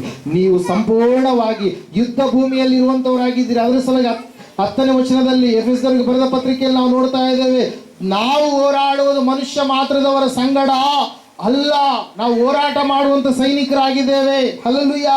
ದೇವರ ಸೈನ್ಯದಲ್ಲಿ ಇರುವಂತವ್ರು, ಮುಂದೆ ಕಾಣಿಸಿಕೊಳ್ಳುವಂತವ್ರು ನಾವು ಆಗಿದ್ದೇವೆ. ಇಲ್ಲಿ ವಾಕ್ಯ ಹೇಳ್ತದೆ, ಸತ್ಯವೇದ ಹೇಳ್ತಾ ಇದೆ, ಯಾವಾಗ ಈ ಒಂದು ಕನಸು ಎನ್ನುವಂಥದ್ದು ಗಿದ್ಯೋನನ್ನು ಕೇಳಿಸಿಕೊಂಡನು, ಆ ಕನಸಿನ ಅರ್ಥವನ್ನು ಕೇಳಿದಾಗ ದೇವರಿಗೆ ಅಡ್ಡ ಬಿದ್ದು ಆತನು ಆರಾಧನೆ ಮಾಡ್ತಾ ಇದ್ದಾನೆ ಪ್ರಿಯರೇ. ಮಿದ್ಯಾನರ ಪಾಳೆಯದ ಮೇಲೆ ಯಾವ ರೀತಿಯಾಗಿ ಹೋಗ್ಬೇಕಂತೇಳಿ ಒಂದು ಸ್ಟ್ರಾಟಜಿಯನ್ನು ರೂಪಿಸ್ತಾ ಇದ್ದಾನೆ. ಹಲ್ಲೆಲೂಯಾ. ಯಾವುದೇ ಯುದ್ಧ ಮಾಡಬೇಕಾದ್ರೆ ಸ್ಟ್ರಾಟಜಿ ಎನ್ನುವಂಥದ್ದು ಬಹಳ ಮುಖ್ಯ, ತಂತ್ರಗಾರಿಕೆ ಎನ್ನುವಂಥದ್ದು ಬಹಳ ಮುಖ್ಯ. ಹಲ್ಲೆಲೂಯಾ. ಪ್ರೈಸ್. ಒಂದು ತಂತ್ರವನ್ನ ಮಾಡಿ, ಒಂದು ಉಪಾಯವನ್ನ ಮಾಡಿ, ಬರೀ ಕೊಡಗಳನ್ನ ಮತ್ತು ಬರೀ ಕೊಡದ ಒಳಗಡೆ ಪಂಜನ್ನ ಉರಿಯುವಂತ ಪಂಜು. ಹಲ್ಲೆಲೂಯಾ. ಇವತ್ತಿನ ದಿವಸಗಳಲ್ಲಿ ನೋಡುವಂಥದ್ದು ಕಡಿಮೆ. ಯಾಕೆ ಹೇಳ್ರಿ? ಲೈಟ್ ಕಂಡಿಡದ ಮೇಲೆ, ಅಂದರೆ ಬೆಳಕು ಬಂದಂಥ ಆದ ಮೇಲೆ, ಉರಿಯುವಂಥ ದೀಪಗಳು ಬಂದಂಥದ್ದು ಆದಮೇಲೆ ಅನೇಕರು ನಾವೇನು ಮಾಡ್ತೀವಿ, ಆವತ್ತಿನ ರೀತಿಯಲ್ಲಿ ಪಂಜುಗಳನ್ನು ನಾವು ಹಿಡಿತೇವೆ. ಅವಾಗ ಏನು ಮಾಡಿದ್ರು, ಒಂದು ಕಟ್ಟಿಗೆ ಬಟ್ಟೆಗಳನ್ನೆಲ್ಲ ಸುತ್ತಿ ಮದುವೆ ಮೆರವಣಿಗೆ ಸಮಯದಲ್ಲಿ ಹೆಚ್ಚಾಗಿ ನಾವು ಚಿಕ್ಕವರಿರುವಾಗ ನೋಡ್ತಾ ಇದ್ವಿ. ಅಲ್ಲ ಏನು ಮಾಡ್ತಾ ಇದ್ರಿ, ಅದನ್ನು ತೆಗೆದುಕೊಂಡು ಕತ್ತಲಿರ್ತಾ ಇತ್ತಲ್ವ, ತೆಗೆದುಕೊಂಡು ಹೋಗ್ತಾ ಇರಬೇಕಾದ್ರೆ ಮತ್ತೆ ಸ್ವಲ್ಪ ಹೊತ್ತಿಗೆ ಸೀಮೆ ಎಣ್ಣೆ ಹಾಕ್ತಾ ಇದ್ರು, ಬಂಡೆ ಎಣ್ಣೆ ಸಮಥಿಂಗ್ ಯಾವ್ದು ಅನ್ಸುತ್ತೆ, ಅದು ಮತ್ತೆ ಏನಾಗ್ತಾ ಇತ್ತು, ಬೆಳಕನ್ನು ಕೊಡ್ತಾ ಇತ್ತು. ಇವಾಗೆಲ್ಲ ಚಾರ್ಜಬಲ್ ಲೈಟ್ ಬಂದಿದ್ದಾವೆ, ಇವಾಗೆಲ್ಲ ಏನೆಲ್ಲ ಉಪಯೋಗಗಳು ಇವತ್ತಿನ ದಿವಸ ನಾವು ಕಾಣ್ತಾ ಇದ್ದೇವೆ. ಇಲ್ಲಿ ನಾವು ನೋಡ್ತಾ ಇದ್ದೇವೆ, ದೇವರ ಆವತ್ತಿನ ದಿವಸ ಉರಿಯುವ ಪಂಜಡಗಿರ್ತಕ್ಕಂಥ ಬರೀ ಕೊಡವನ್ನ ಏನ್ ಮಾಡ್ತಾ ಇದ್ದಾನ್ರಿ, ಒಂದು ಸಾಧನವಾಗಿ ಬಳಸ್ತಾ ಇದ್ದಾನೆ ಪ್ರೇಮ. ಯಾರ ಮೂಲಕವಾಗಿ? ಗಿದ್ಯೋನನ ಮೂಲಕವಾಗಿ. ಇವರು ತೆಗೆದುಕೊಂಡು ಹೋಗ್ತಾ ಇದ್ದಾರೆ. ತೆಗೆದುಕೊಂಡು ಹೋದಂಥ ಸಮಯದಲ್ಲಿ ಗಿದ್ಯೋನನ್ ಹೇಳ್ತಾ ಇದ್ದಾನೆ, ಏನಂತ ಹೇಳಿ, ನಾನು ಏನನ್ನ ಮಾಡ್ತೀನೋ ನೀವು ಅದನ್ನೇ ಮಾಡ್ರಿ. 3 ಗುಂಪುಗಳಾಗಿ ಇವರು, 100 ಜನ ಒಂದು ಕಡೆಗೆ, 100 ಜನ ಮತ್ತೊಂದು ಕಡೆಗೆ, 100 ಜನ ಇನ್ನೊಂದು ಕಡೆಗೆ. ಏನಂತ ಹೇಳ್ತಾ ಇದೆ, ಆ ಡೇರೆ ಮಾಡ್ಕೊಂಡಿದ್ದಾರೆ. ಶತ್ರುವಿನ ಪಾಳೆಯ ಸುತ್ತಲೂ ಅವ್ರು ಏನ್ ಮಾಡಿದಾರ್ರಿ, ನಿಂತುಕೊಂಡ್ರು ಪ್ರೇಮ. ಹಲವು ಇಲ್ಲಿ ನಾವು ನೋಡ್ತಾ ಇದ್ದೇವೆ ಪ್ರಿಯರೇ, ಈ ಒಂದು ತಂತ್ರಾಂಶ ಎಷ್ಟು ಶ್ರೇಷ್ಠವಾಗಿತ್ತಂತಂದ್ರೆ, ಅವರು ಈ ಗಿದ್ಯೋನನಿಗೆ ಹೇಳಿದ ರೀತಿಯಲ್ಲಿ ಯೆಹೋವನಿಗೆ ಜಯ, ಗಿದ್ಯೋನನಿಗೆ ಜಯ ಎಂಬುದಾಗಿ ಯಾವಾಗ ಕೂಗ್ರಿ ಎಂಬುದಾಗಿ ಹೇಳಿದ್ನು, ಆ ಸಮಯದಲ್ಲಿ ಕೂಗಿ ಅವರ ಕೈಯಲ್ಲಿರ್ತಕ್ಕಂಥ ಆ ಒಂದು ಏನಂತ ಹೇಳ್ತಾ ಇದ್ದೇವೆ, ಕೊಡಗಳನ್ನ ಏನ್ ಮಾಡ್ತಾ ಇದ್ದಾರೆ, ಬರೀ ಕೊಡಗಳನ್ನ ಅವರು ಹೊಡಿತಾ ಇದ್ದಾರೆ. ಯಾವಾಗ ಈ ಸಪ್ಪಳ, ಈ ಶಬ್ದ ಎನ್ನುವಂಥದ್ದು ಅವರಿಗೆ ಕೇಳಿಸ್ತು, ಶತ್ರುವಿನ ಸೈನ್ಯಕ್ಕೆ ಈಗಾಗಲೇ ಕನಸು ಕಂಡವರಾಗಿದ್ರು ಅವರು, ಈಗಾಗಲೇ ಅವರಿಗೆ ಒಂದು ಮುನ್ಸೂಚನೆ ಗೊತ್ತಿತ್ತು, ಈ ಗಿದ್ಯೋನನ ಬರ್ಲಿಕ್ಕಿದ್ದಾನೆ, ನಮ್ಮನ್ನ ಸಾಯಿಸ್ಲಿಕ್ಕಿದ್ದಾನೆ ಎಂಬುದಾಗಿ. ಆ ಸಮಯದಲ್ಲಿ ನಾವು ನೋಡ್ತಾ ಇದ್ದೇವೆ ಪ್ರಿಯರೇ, ದೇವರು ಸಂಪೂರ್ಣವಾಗಿ ಏನ್ ಮಾಡಿದಂತ್ರಿ, ಆ ಮಿದ್ಯಾನ್ಯರನ್ನ, ಅಮಾಲೇಕ್ಯರನ್ನ, ಮೂಡಣ ದೇಶದವರು ಎಲ್ಲರನ್ನ ಏನ್ ಮಾಡಿದ್ರಿ, ಗಿದ್ಯೋನನ ಕೈಗೆ ಒಪ್ಪಿಸಿಕೊಟ್ಟ ಪ್ರಿಯರೇ. ಅವರು ಒಬ್ರಿಗೊಬ್ಬರು ತಾವೇ ಹತ ಮಾಡಿಕೊಂಡು, ಒಬ್ರಿಗೊಬ್ಬರು ತಾವೇ ಏನಾದ್ರಂತ್ರಿ, ಆ ಒಂದು ರಾತ್ರಿಯ ಸಮಯದಲ್ಲಿ ಏನ್ ಮಾಡಿದ್ರಂತ್ರಿ, ಇರಿದುಕೊಂಡು ಸತ್ತು ಹೋದ್ರ ಪ್ರಿಯರೆಲ್ಲ ನಾವು ನೋಡ್ತಾ ಇದ್ದೇವೆ. ತಪ್ಪಿಸಿಕೊಂಡಂಥವರನ್ನ ನಾವು ನೋಡ್ತಾ ಇದ್ದೇವೆ. ಏನ್ ಮಾಡ್ತಾ ಇದಾರೆ, ಅಲ್ಲಿ ಗಿದ್ಯೋನನ್ ಏನ್ ಮಾಡಿದಂತೆ ಅವರನ್ನ ನಾಶ ಮಾಡಿದ ಪ್ರಿಯರೇ. ಕೆಲವೊಬ್ರು ಮಿದ್ಯಾನ್ಯರ ನಾಯಕರಾದ ಓರೇಬ್ ಮತ್ತು ಜೇಬ್ ಎಂಬುವರನ್ನ ಹಿಡಿದು ಏನ್ ಮಾಡಿದ್ರಿ, ನಾಶನ ಮಾಡಿದ್ರಿ ಎಂಬುದಾಗಿ ನಾವು ವಾಕ್ಯದಲ್ಲಿ ನೋಡ್ತಾ ಇದ್ದೇವೆ ಪ್ರಿಯರೇ. ಸತ್ಯವೇದ ಹೇಳ್ತಾ ಇದೆ ಸ್ಪಷ್ಟವಾಗಿ ಏನಂತ ಹೇಳಂತಂದ್ರೆ, ದೇವರು ವಾಕ್ಯ ಹೇಳ್ತಾ ಇದೆ, ನೀನು ಪರಾಕ್ರಮಶಾಲಿಯಾಗಿದ್ದೀಯ. ಹಲ್ಲೆಲೂಯಾ. ಕಾರಣ ಒಂದೇ, ನಾನು ನಿನ್ನ ಸಂಗಡ ಇದ್ದೇನೆ. ನಿನಗೆ ವಿರುದ್ಧವಾಗಿ ಹೋರಾಟ ಮಾಡುವಂತ ಸಂಗತಿಗಳು ಅನೇಕ ಬಂದರೂ ಕೂಡ ಜಯ ಮಾತ್ರ ನಿನ್ನದೇ. ಇಲ್ಲಿಯವರೆಗೆ ಒಂದು ವೇಳೆ ನೀನು ಸೋಲಿನಲ್ಲಿದೆಯೇನು, ಇಲ್ಲಿಯವರೆಗೆ ಒಂದು ವೇಳೆ ನೀನು ಅವಮಾನದಲ್ಲಿದೆಯೇನು, ಇಲ್ಲಿಯವರೆಗೆ ಒಂದು ವೇಳೆ ನೀನು ಬಲಹೀನವಾದಂಥ ಸ್ಥಿತಿಯಲ್ಲಿ ಜಾರಿ ಹೋಗಿದೆಯೇನು, ನಿನ್ನ ತಪ್ಪು ಏನಾಗಿದೆ ಎಂಬುದಾಗಿ ನೀನು ತಿಳಿದುಕೊಂಡು ಆ ತಪ್ಪನ್ನು ನೀನು ಸಂಪೂರ್ಣವಾಗಿ ತೆಗೆದು ಹಾಕಿ ಯಜ್ಞವೇದಿಯನ್ನ ನಿನ್ನ ಜೀವಿತದಲ್ಲಿ ನೀನು ಕಟ್ಟಿಸಿ ಸಂಪೂರ್ಣವಾಗಿ ದೇವರಿಗೆ ನೀನು ಪ್ರತಿಷ್ಠಿಸಿ ನಿನ್ನ ಜೀವಿತವನ್ನ ಇರಿಸುವಂಥದ್ದೇ ಆದರೆ ಪ್ರಿಯರೇ, ದೇವರು ಖಂಡಿತವಾಗಿ ನಿನಗೆ ಜಯವನ್ನು ಕೊಡ್ತಾನೆ. ನೀನು ಒಬ್ಬನಾಗಿರುವಾಗಲೂ, ಒಂಟಿಗನಾಗಿರುವಾಗಲೂ ಕೂಡ ನೀನು 1000 ಜನರಿಗೆ ಸಮಾನವಾದ ರೀತಿಯಲ್ಲಿ ದೇವರು ನಿನ್ನನ್ನು ರೂಪಿಸ್ತಾನೆ ಪ್ರಿಯರೇ. ಅದಕ್ಕಾಗಿ ನಾವು ನೋಡ್ತಾ ಇದ್ದೇವೆ, ದೇವರು ವಾಕ್ಯ ಹೇಳುತ್ತೆ, ಸತ್ಯವೇದ ಹೇಳುತ್ತೆ ಪ್ರಿಯರೇ, ಗಿದ್ಯೋನನು 40 ವರ್ಷಗಳ ಕಾಲ ಆ ಇಸ್ರಾಯೇಲರನ್ನು ಆಳ್ವಿಕೆ ಮಾಡಿದಾಗ 40 ವರ್ಷ ಕೂಡ ಏನಿತ್ತಂತೆ, ಸಮಾಧಾನ ಇತ್ತು. ಎಷ್ಟು ವರ್ಷ ರೀ?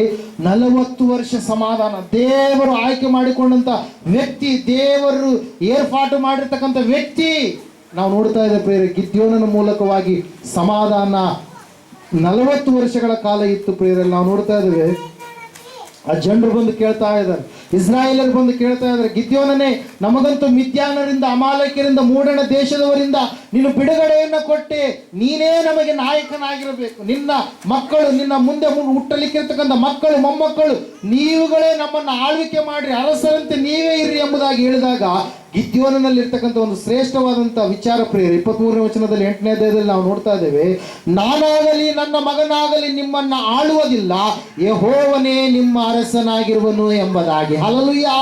ಎಲ್ಲರೂ ಗಟ್ಟಿಯಾಗಿ ಚಪ್ಪಾಳೆ ಹೊಡೆದು ದೇವರನ್ನು ನಮಸ್ಕರಿಸೋಣ. ಹಲ್ಲೆಲೂಯಾ. ಯಾವ ಮನುಷ್ಯನು ಕೂಡ ನಮಗೆ ಆಳ್ವಿಕೆ ಮಾಡುವವನಲ್ಲ. ನಾವು ಯಾರ ಆಳ್ವಿಕೆಯಲ್ಲಿರುವಂಥವ್ರಿ?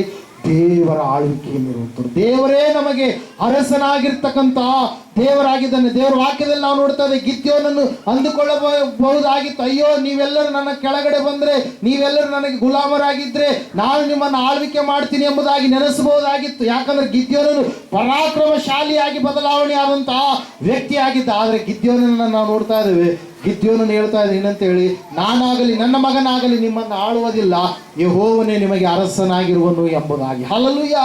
Price lord. ವಾಕ್ಯ ಹೇಳ್ತಾ ಇದೆ ಪ್ರಿಯರೇ, ನಾನು ನೀನು ಆರಾಧಿಸುವಂತ ದೇವರು, ಆತನು ನಿತ್ಯ ಅರಸನಾಗಿರುವಂತ ದೇವರಾಗಿದ್ದಾನೆ ಪ್ರಿಯರೇ. ಹಲ್ಲೆಲೂಯಾ. ಆತನು ರಾಜನಾಗಿದ್ದಾನೆ, ಆತನದೇ ಆದಂತ ರಾಜ್ಯ ಇದೆ. ಆತನ ರಾಜ್ಯದಲ್ಲಿ ನಾವು ಪ್ರಜೆಗಳಾಗಿ ನಾವು ಜೀವಿಸಬೇಕೇ ಹೊರತಾಗಿ ನಾವು ಮನುಷ್ಯರನ್ನು ನಮ್ಮ ಆಯುಧ, ಮನುಷ್ಯರನ್ನು ನಮ್ಮ ಭುಜಬಲ ಎಂಬುದಾಗಿ ನಾವು ಎಣಿಸಬಾರದು ಪ್ರಿಯರೇ. ಅದಕ್ಕಾಗಿ ಗಿದ್ಯೋನನ್ನು ಕಲಿಸಿಕೊಡುವಂತ ಪಾಠ ಏನಂತಂದ್ರೆ, ನಾವು ನಮ್ಮ ತಪ್ಪುಗಳಿಗಾಗಿ ದೇವರನ್ನು ನಾವು ದೂಡಬಾರದು. ದೇವರು ನಮ್ಮ ಸಮೀಪಕ್ಕೆ ಬಂದು ದೇವರು ಮಾತನಾಡಿದಾಗ ನೆಪಗಳನ್ನು ಹೇಳಿ ನಾವು ದೇವರಿಂದ ದೂರ ಆಗಬಾರ್ದು. ದೇವರು ನಮಗೆ ಸೂಚನೆಗಳನ್ನು ಕೊಟ್ಟಾಗ ಸ್ವೀಕಾರ ಮಾಡಿ ದೇವರ ಒಂದು ವಾಕ್ಯದ ಮೂಲಕವಾಗಿ ನಾವು ನಡೆಯುವಾಗ ದೇವರು ಖಂಡಿತವಾಗಿ ಶತ್ರುವಿನ ಮೇಲೆ ನಮಗೆ ಜಯವನ್ನು ಕೊಡ್ತಾನೆ. ಆ ಜಯ ನಮ್ಮ ಒಂದು ಜೀವಿತದಲ್ಲಿ, ನಮ್ಮ ಒಂದು ಕುಟುಂಬದಲ್ಲಿ ಸಮಾಧಾನವನ್ನು ತರುವಂತ ಒಂದು ಜಯವಾಗಿರುತ್ತೆ ಪ್ರಿಯರೇ. ಅಲ್ಲಿ ನಾವು ನೋಡ್ತಾ ಇದ್ದೇವೆ, ಗಿದ್ಯೋನನು ಬಾಳಿದ ವರ್ಷವೆಲ್ಲವೂ ಕೂಡ 40 ವರ್ಷಗಳ ಕಾಲ ಯಾವ ಒಂದು ಸಮಸ್ಯೆ ಎನ್ನುವಂಥದ್ದು ಬರಲಿಲ್ಲ ಪ್ರಿಯರೇ. ಅಲ್ಲಿ ನಾವು ನೋಡ್ತಾ ಇದ್ದೇವೆ ಪ್ರಿಯರೇ, ದೇವರಿಗೆ ಪ್ರಥಮ ಸ್ಥಾನವನ್ನು ಗಿದ್ಯೋನ ಕೊಟ್ಟ ಪ್ರೇರೆ. ಅದಕ್ಕಾಗಿ ಆ ದೇಶದಲ್ಲಿ ಸಮಾಧಾನ ಎನ್ನುವಂಥದ್ದು ಇತ್ತು. ಸಹೋದರ ಸಹೋದರಿಗೆ, ಇವತ್ತು ನಾನು ನೀನು ಕೂಡ ಒಂದು ವೇಳೆ ಬಲಹೀನರಾಗಿ ಈ ಒಂದು ಸ್ಥಳಕ್ಕೆ ಬಂದಿದ್ದೇವೇನೋ, ಯಾವುದೋ ಒಂದು ತಪ್ಪುಗಳು ನಮ್ಮನ್ನ ಆಳ್ವಿಕೆ ಮಾಡ್ತಾ ಇದ್ದೇವೇನೋ, ಇವತ್ತಿನ ದಿವಸವೇ ಆ ತಪ್ಪುಗಳು ಯಾವಾಗಿದ್ದವೋ, ದೇವರಿಂದ ನಮ್ಮನ್ನ ದೂರ ಮಾಡಿದಂಥ ಅಗಲಿಸಿದಂಥ ಸಂಗತಿಗಳು ಯಾವಾಗಿದ್ದವು, ಅವುಗಳನ್ನು ತೆಗೆದು ಹಾಕಿ ಆ ಸ್ಥಳದಲ್ಲಿಯೇ ನಾವು ದೇವರಿಗೆ ಒಂದು ಯಜ್ಞವೇದಿಯನ್ನು ಕಟ್ಟೋಣ, ದೇವರಿಗಾಗಿ ಜೀವಿಸ್ತೀವಿ ಎಂಬುದಾಗಿ ಸಂಪೂರ್ಣವಾಗಿ ನಾವು ಪಣತೊಟ್ಟವರಾಗಿ ಸ್ಥಿರವಾಗಿ ನಾವು ಭಕ್ತಿಯನ್ನು ಮಾಡುವಾಗ ಖಂಡಿತವಾಗಿ ಆವತ್ತಿನ ದಿವಸ ಗಿದ್ಯೋನನ ಸಂಗಡ ಇದ್ದ ದೇವರು ಇವತ್ತು ನನ್ನ ನಿನ್ನ ಸಂಗಡವೂ ಕೂಡ ಆತನು ಇರ್ತಾನೆ. ನನಗೂ ನಿನಗೂ ಕೂಡ ಗಿದ್ಯೋನನಿಗೆ ಜಯ ಕೊಟ್ಟ ರೀತಿಯಲ್ಲಿ ನನಗೂ ನಿನಗೂ ಕೂಡ ಭಕ್ತಿಯ ಜೀವಿತದಲ್ಲಿ, ಸಾಮಾಜಿಕ ಜೀವಿತದಲ್ಲಿ, ಕೌಟುಂಬಿಕ ಜೀವಿತದಲ್ಲಿ ನಮಗೆ ಆತನು ಜಯವನ್ನ ಕೊಡ್ಲಿಕ್ಕಿದ್ದಾನೆ. ಈ ಸಮಯದಲ್ಲಿ ನಾವೆಲ್ಲರೂ ನಿಂತುಕೊಳ್ಳೋಣ, ಪ್ರಾರ್ಥನೆ ಮಾಡಿಕೊಳ್ಳೋಣ. ಸಹೋದರ ಸಹೋದರಿ, ಸಮಯದಲ್ಲಿ ನಿನ್ನ ಭಕ್ತಿಯ ಜೀವಿತ ಯಾವ ರೀತಿಯಾಗಿದೆ? ಭಕ್ತಿಯಲ್ಲಿ ತಪ್ಪಿ ಹೋದಂತ ವ್ಯಕ್ತಿಯಾಗಿದೆಯಾ? ನಿನ್ನ ತಪ್ಪುಗಳಿಗಾಗಿ ದೇವರನ್ನು ದೂಡುವಂತ ವ್ಯಕ್ತಿಯಾಗಿದೆಯಾ? ಬಂದಿರತಕ್ಕಂಥ ಸವಾಲುಗಳನ್ನು ದೇವರ ಮೇಲೆ ಓರಿಸುವಂಥ ವ್ಯಕ್ತಿಯಾಗಿದೆಯಾ? ಒಂದು ಸಾರಿನ ಜೀವಿತವನ್ನು ಪರೀಕ್ಷೆ ಮಾಡುತ್ತೆ. ದೇವರು ವಾಕ್ಯ ಹೇಳ್ತದೆ, ಸತ್ಯವೇದ ಹೇಳ್ತಾ ಇದೆ, ನಿನ್ನ ತಪ್ಪನ್ನು ನೀನು ತಿಳಿದುಕೊಂಡು ತಿದ್ದಿಕೊಂಡು ದೇವರ ಕಡೆಗೆ ನೀನು ತಿರುಗುವಾಗ ಖಂಡಿತವಾಗಿ ಒಂದು ಬದಲಾವಣೆ ಎನ್ನುವಂಥದ್ದು ಇದೆ, ಒಂದು ಬಿಡುಗಡೆ ಎನ್ನುವಂಥದ್ದು ಇದೆ. ಸಹೋದರ ಸಹೋದರಿಯೇ, ಸಮಯದಲ್ಲಿ ನಾವು ನಂಬೋಣವಾ, ನಿನ್ನನ್ನು ಕೂಡ ಪರಾಕ್ರಮಶಾಲಿ ಎಂಬುದಾಗಿ ದೇವರು ಕರೀತಾ ಇದ್ದಾನೆ. ಒಂದು ವೇಳೆ ಲೋಕದವರ ದೃಷ್ಟಿಯಲ್ಲಿ, ನಿನ್ನ ಮನೆಯವರ ದೃಷ್ಟಿಯಲ್ಲಿ, ನಿನ್ನ ಕುಟುಂಬದವರ ದೃಷ್ಟಿಯಲ್ಲಿ, ನಿನ್ನ ಸಮಾಜದವರ ದೃಷ್ಟಿಯಲ್ಲಿ ಬಲಹೀನನಾಗಿ ಕಾಣಿಸ್ತಾ ಇದೆಯೇನೋ, ಭಯಪಡಬೇಡ, ನಾನು ನಿನ್ನ ಸಂಗಡ ಇರ್ತೀನಿ ಎಂಬುದಾಗಿ ದೇವರು ಮಾತಾಡ್ತಾ ಇದ್ದಾನೆ. ದೇವರು ಮಾತಾಡುವಾಗ, ದೇವರ ಸ್ವರಕ್ಕೆ ನೀನು ಕಿವಿಗೊಡುವಾಗ, ದೇವರು ಹೇಳಿದ್ರೆ ಗಿದ್ಯೋನನೇ ನೀನೇ ಹೋಗಬೇಕು, ನಿನ್ನನ್ನೇ ನಾನು ಕಳುಹಿಸುತ್ತೇನೆ ಎಂಬುದಾಗಿ ಗಿದ್ಯೋನನು ಮೊದಲು ನೆಪ ಹೇಳಿದಾಗ ದೇವರು ಆತನಿಗೆ ತನ್ನ ಚಿತ್ತವನ್ನು ತಿಳಿಯಪಡಿಸಿದಾಗ ಮತ್ತೆ ನೆಪಗಳನ್ನು ಹೇಳಲಿಲ್ಲ. ಜಯದ ಕುರಿತಾಗಿ ಸೂಚನೆಯನ್ನು ಕೇಳಿದಾದ ಮೇಲೆ, ಅಯ್ಯೋ ದೇವರೇ, ನೀನು ನನಗೆ ಇಷ್ಟು ಗೌರವವನ್ನು ತಂದು ಕೊಟ್ಟಿಯಾ ಎಂಬುದಾಗಿ ಸಂಪೂರ್ಣವಾಗಿ ದೇವರಿಗೆ ಶರಣಾಗಿ ಹೋದ ಪ್ರಿಯರೇ. ಸಹೋದರ ಸಹೋದರಿ, ಇವತ್ತು ನನ್ನ ನಿನ್ನ ಜೀವಿತ ಏನಾಗಿದೆ? ದೇವರೇ ನಮ್ಮ ಗೌರವಕ್ಕೆ ಆಧಾರವು, ನಮ್ಮ ತಲೆಯನ್ನು ಎತ್ತುವಂತೆ ಮಾಡುವ ಆತನಾಗಿದ್ದಾನೆ. ಕನಿಷ್ಠ ಕುಟುಂಬದಿಂದ ಬಂದಂತ ಗಿದ್ಯೋನ ತನ್ನ ಮನೆಯಲ್ಲಿ ಕೂಡ ಎಲ್ಲರಿಗಿಂತಲೂ ಚಿಕ್ಕವನಾಗಿರುವಂತ ಗಿದ್ಯೋನ, ಆ ಗಿದ್ಯೋನನ್ನೇ ದೇವರು ಆಯ್ಕೆ ಮಾಡಿಕೊಂಡ್ರು. ಇವತ್ತು ನಿನ್ನ ಗ್ರಾಮದಲ್ಲಿ, ನಿನ್ನ ಕುಟುಂಬದಲ್ಲಿ ಎಷ್ಟೋ ಜನರಿದ್ದಾಗಲೂ ಕೂಡ ದೇವರು ನಿನ್ನನ್ನೇ ಆಯ್ಕೆ ಮಾಡಿಕೊಂಡಿದ್ದಾನೆ. ನಿನ್ನ ಮೂಲಕವಾಗಿ ತನ್ನ ಯೋಜನೆಗಳನ್ನ ಆತನು ಸಾಧಿಸಬೇಕಂತ ಹೇಳಿ, ನಿನ್ನ ಮೂಲಕವಾಗಿ ಅನೇಕ ಆತ್ಮಗಳನ್ನು ತನ್ನ ಸನ್ನಿಧಾನಕ್ಕೆ ನಡೆಸಬೇಕಂತ ಹೇಳಿ, ನಿನ್ನ ಕುಟುಂಬವನ್ನ, ನಿನ್ನ ಬಂಧು ಮಿತ್ರರನ್ನ, ನಿನ್ನ ರಕ್ತ ಸಂಬಂಧಿಕರನ್ನ ತನ್ನ ಸನ್ನಿಧಾನಕ್ಕೆ ಕರೆತರಬೇಕಂತ ಹೇಳಿ ದೇವರು ನಿನ್ನನ್ನು ಆರಿಸಿಕೊಂಡಿದ್ದಾನೆ. ಸಹೋದರ ಸಹೋದರಿಯೇ, ಗಿದ್ಯೋನನಂತೆ ಯುದ್ಧನೇ ಮಾಡದೆ ತಂತ್ರಗಾರಿಕೆ, ದೇವರು ನಮ್ಮ ಸಂಗಡ ಇದ್ದಾನೆ ಎನ್ನುವಂತ ವಿಶಿಷ್ಟವಾದಂತ ಒಂದು ಭರವಸೆ, ನಂಬಿಕೆ ಉಳ್ಳವರಾಗಿ ಹೋದಾಗ, ಅಯ್ಯೋ ಅಗಣಿತ, ಅಯ್ಯೋ ಅಸಂಖ್ಯ ಶತ್ರುವಿನ ಸೈನ್ಯ ದೊಡ್ಡದು, ಇವರು 300 ಜನವೇ. ದೇವರು ವಾಕ್ಯ ಹೇಳ್ತಾ ಇದೆ, ದೇವರು ಅವರಿಗೆ ಜಯವನ್ನು ಕೊಟ್ಟರು ಎಂಬುದಾಗಿ, ದೇವರು ಅವರಿಗೆ ಬಿಡುಗಡೆಯನ್ನು ಕೊಟ್ಟರು ಎಂಬುದಾಗಿ, ದೇವರು ಅವರನ್ನ ಸೋಲಿನ ಕಡೆಗಲ್ಲ ಜಯದ ಕಡೆಗೆ ನಡೆಸಿದರು ಎಂಬುದಾಗಿ. ಸಹೋದರ ಸಹೋದರಿಯೇ, ನಿನ್ನ ಸೋಲನ್ನು ಕೂಡ ದೇವರು ಜಯವಾಗಿ ಮಾರ್ಪಡಿಸಲು ಶಕ್ತನಾದಂಥ ದೇವರಾಗಿದ್ದಾನೆ. ಒಂದು ವೇಳೆ ಸಂತಾನದ ಭಾಗ್ಯದ ವಿಷಯದಲ್ಲಿ ಸೋಲನ್ನು ಕಾಣ್ತಾ ಇದೆಯೇನು, ಕುಟುಂಬದ ವಿಷಯದಲ್ಲಿ ಸೋಲನ್ನು ಕಾಣ್ತಾ ಇದೆಯೇನು, ರೋಗದ ವಿಷಯದಲ್ಲಿ ಸೋಲನ್ನು ಕಾಣ್ತಾ ಇದೆಯೇನು, ಕೆಲಸದ ವಿಷಯದಲ್ಲಿ ಅವಮಾನ ಸೋಲನ್ನು ಕಾಣ್ತಾ ಇದೆಯೇನು, ದೇವರು ವಾಕ್ಯ ಹೇಳ್ತದೆ, ಇವತ್ತಿನ ದಿವಸ ದೇವರಿಗೆ ಪ್ರಥಮ ಸ್ಥಾನ ಕೊಡು, ದೇವರು ನಿನ್ನ ಸಂಗಡ ಇದ್ದಾನೆ ಎಂಬುದಾಗಿ ಸಂಪೂರ್ಣವಾಗಿ ಗ್ರಹಿಸಿಕೊಂಡು ದೇವರ ಆಲೋಚನೆ ಉಳ್ಳವನಾಗಿ ನೀನು ಮುಂದೆ ಹೋಗು. ಖಂಡಿತವಾಗಿ ದೊಡ್ಡದಾಗಿರ್ತಕ್ಕಂಥ ಜಯವನ್ನು ದೇವರು ನಿನಗೋಸ್ಕರವಾಗಿ ಇಟ್ಟಿದ್ದಾನೆ. ಸಮಯದಲ್ಲಿ ಎಲ್ಲರೂ ಪ್ರಾರ್ಥನೆಗೆ ಏಕೀಭವಿಸೋಣ.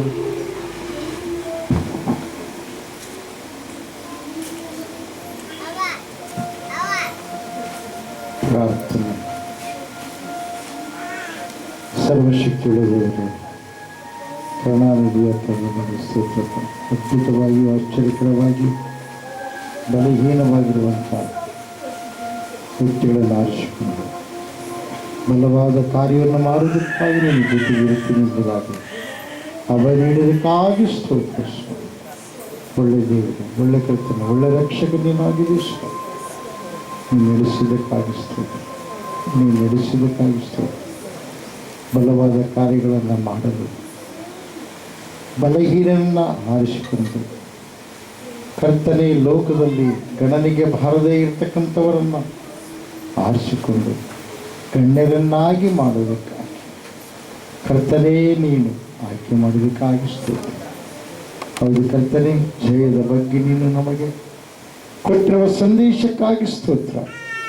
ಎಷ್ಟೋ ದಿನಗಳಿಂದ ರೋಗ ಪೀಡಿತರಾಗಿ ಅನೇಕ ವಿಧದಲ್ಲಿ ಔಷಧಗಳಿಂದಾಗಲಿ ಸ್ವಪ್ರಯತ್ನದಿಂದಾಗಲಿ ಏನು ಮಾಡಿದರೂ ಕೂಡ ಜಯಿಸದೇ ಇರುವ ಸಮಸ್ಯೆ, ಅದೆಲ್ಲದರಿಂದ ಸ್ವಾಮಿ ಇವತ್ತು ನೀನು ಜಯವನ್ನು ಕೊಡಲು ನೀನೇ ನಮಗಾಗಿ ಬಂದಿದ್ದಿ ಎಂಬುದಾಗಿ ಪರಿಪೂರ್ಣವಾಗಿ ನಂಬ್ತಾ ಇದ್ದೇವೆ.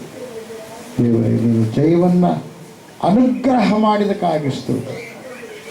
ಸರ್ವ ಶುಭವು ನಿನ್ನಿಂದಲೇ, ಸೌಖ್ಯವು ನಿನ್ನಿಂದಲೇ, ಬಂದಿರುವಂಥ ಎಲ್ಲರೂ ನಿನ್ನ ಹಸ್ತಕ್ಕೊಪ್ಪಿಸಿಕೊಡ್ತಾ ಇದ್ದೀವಿ.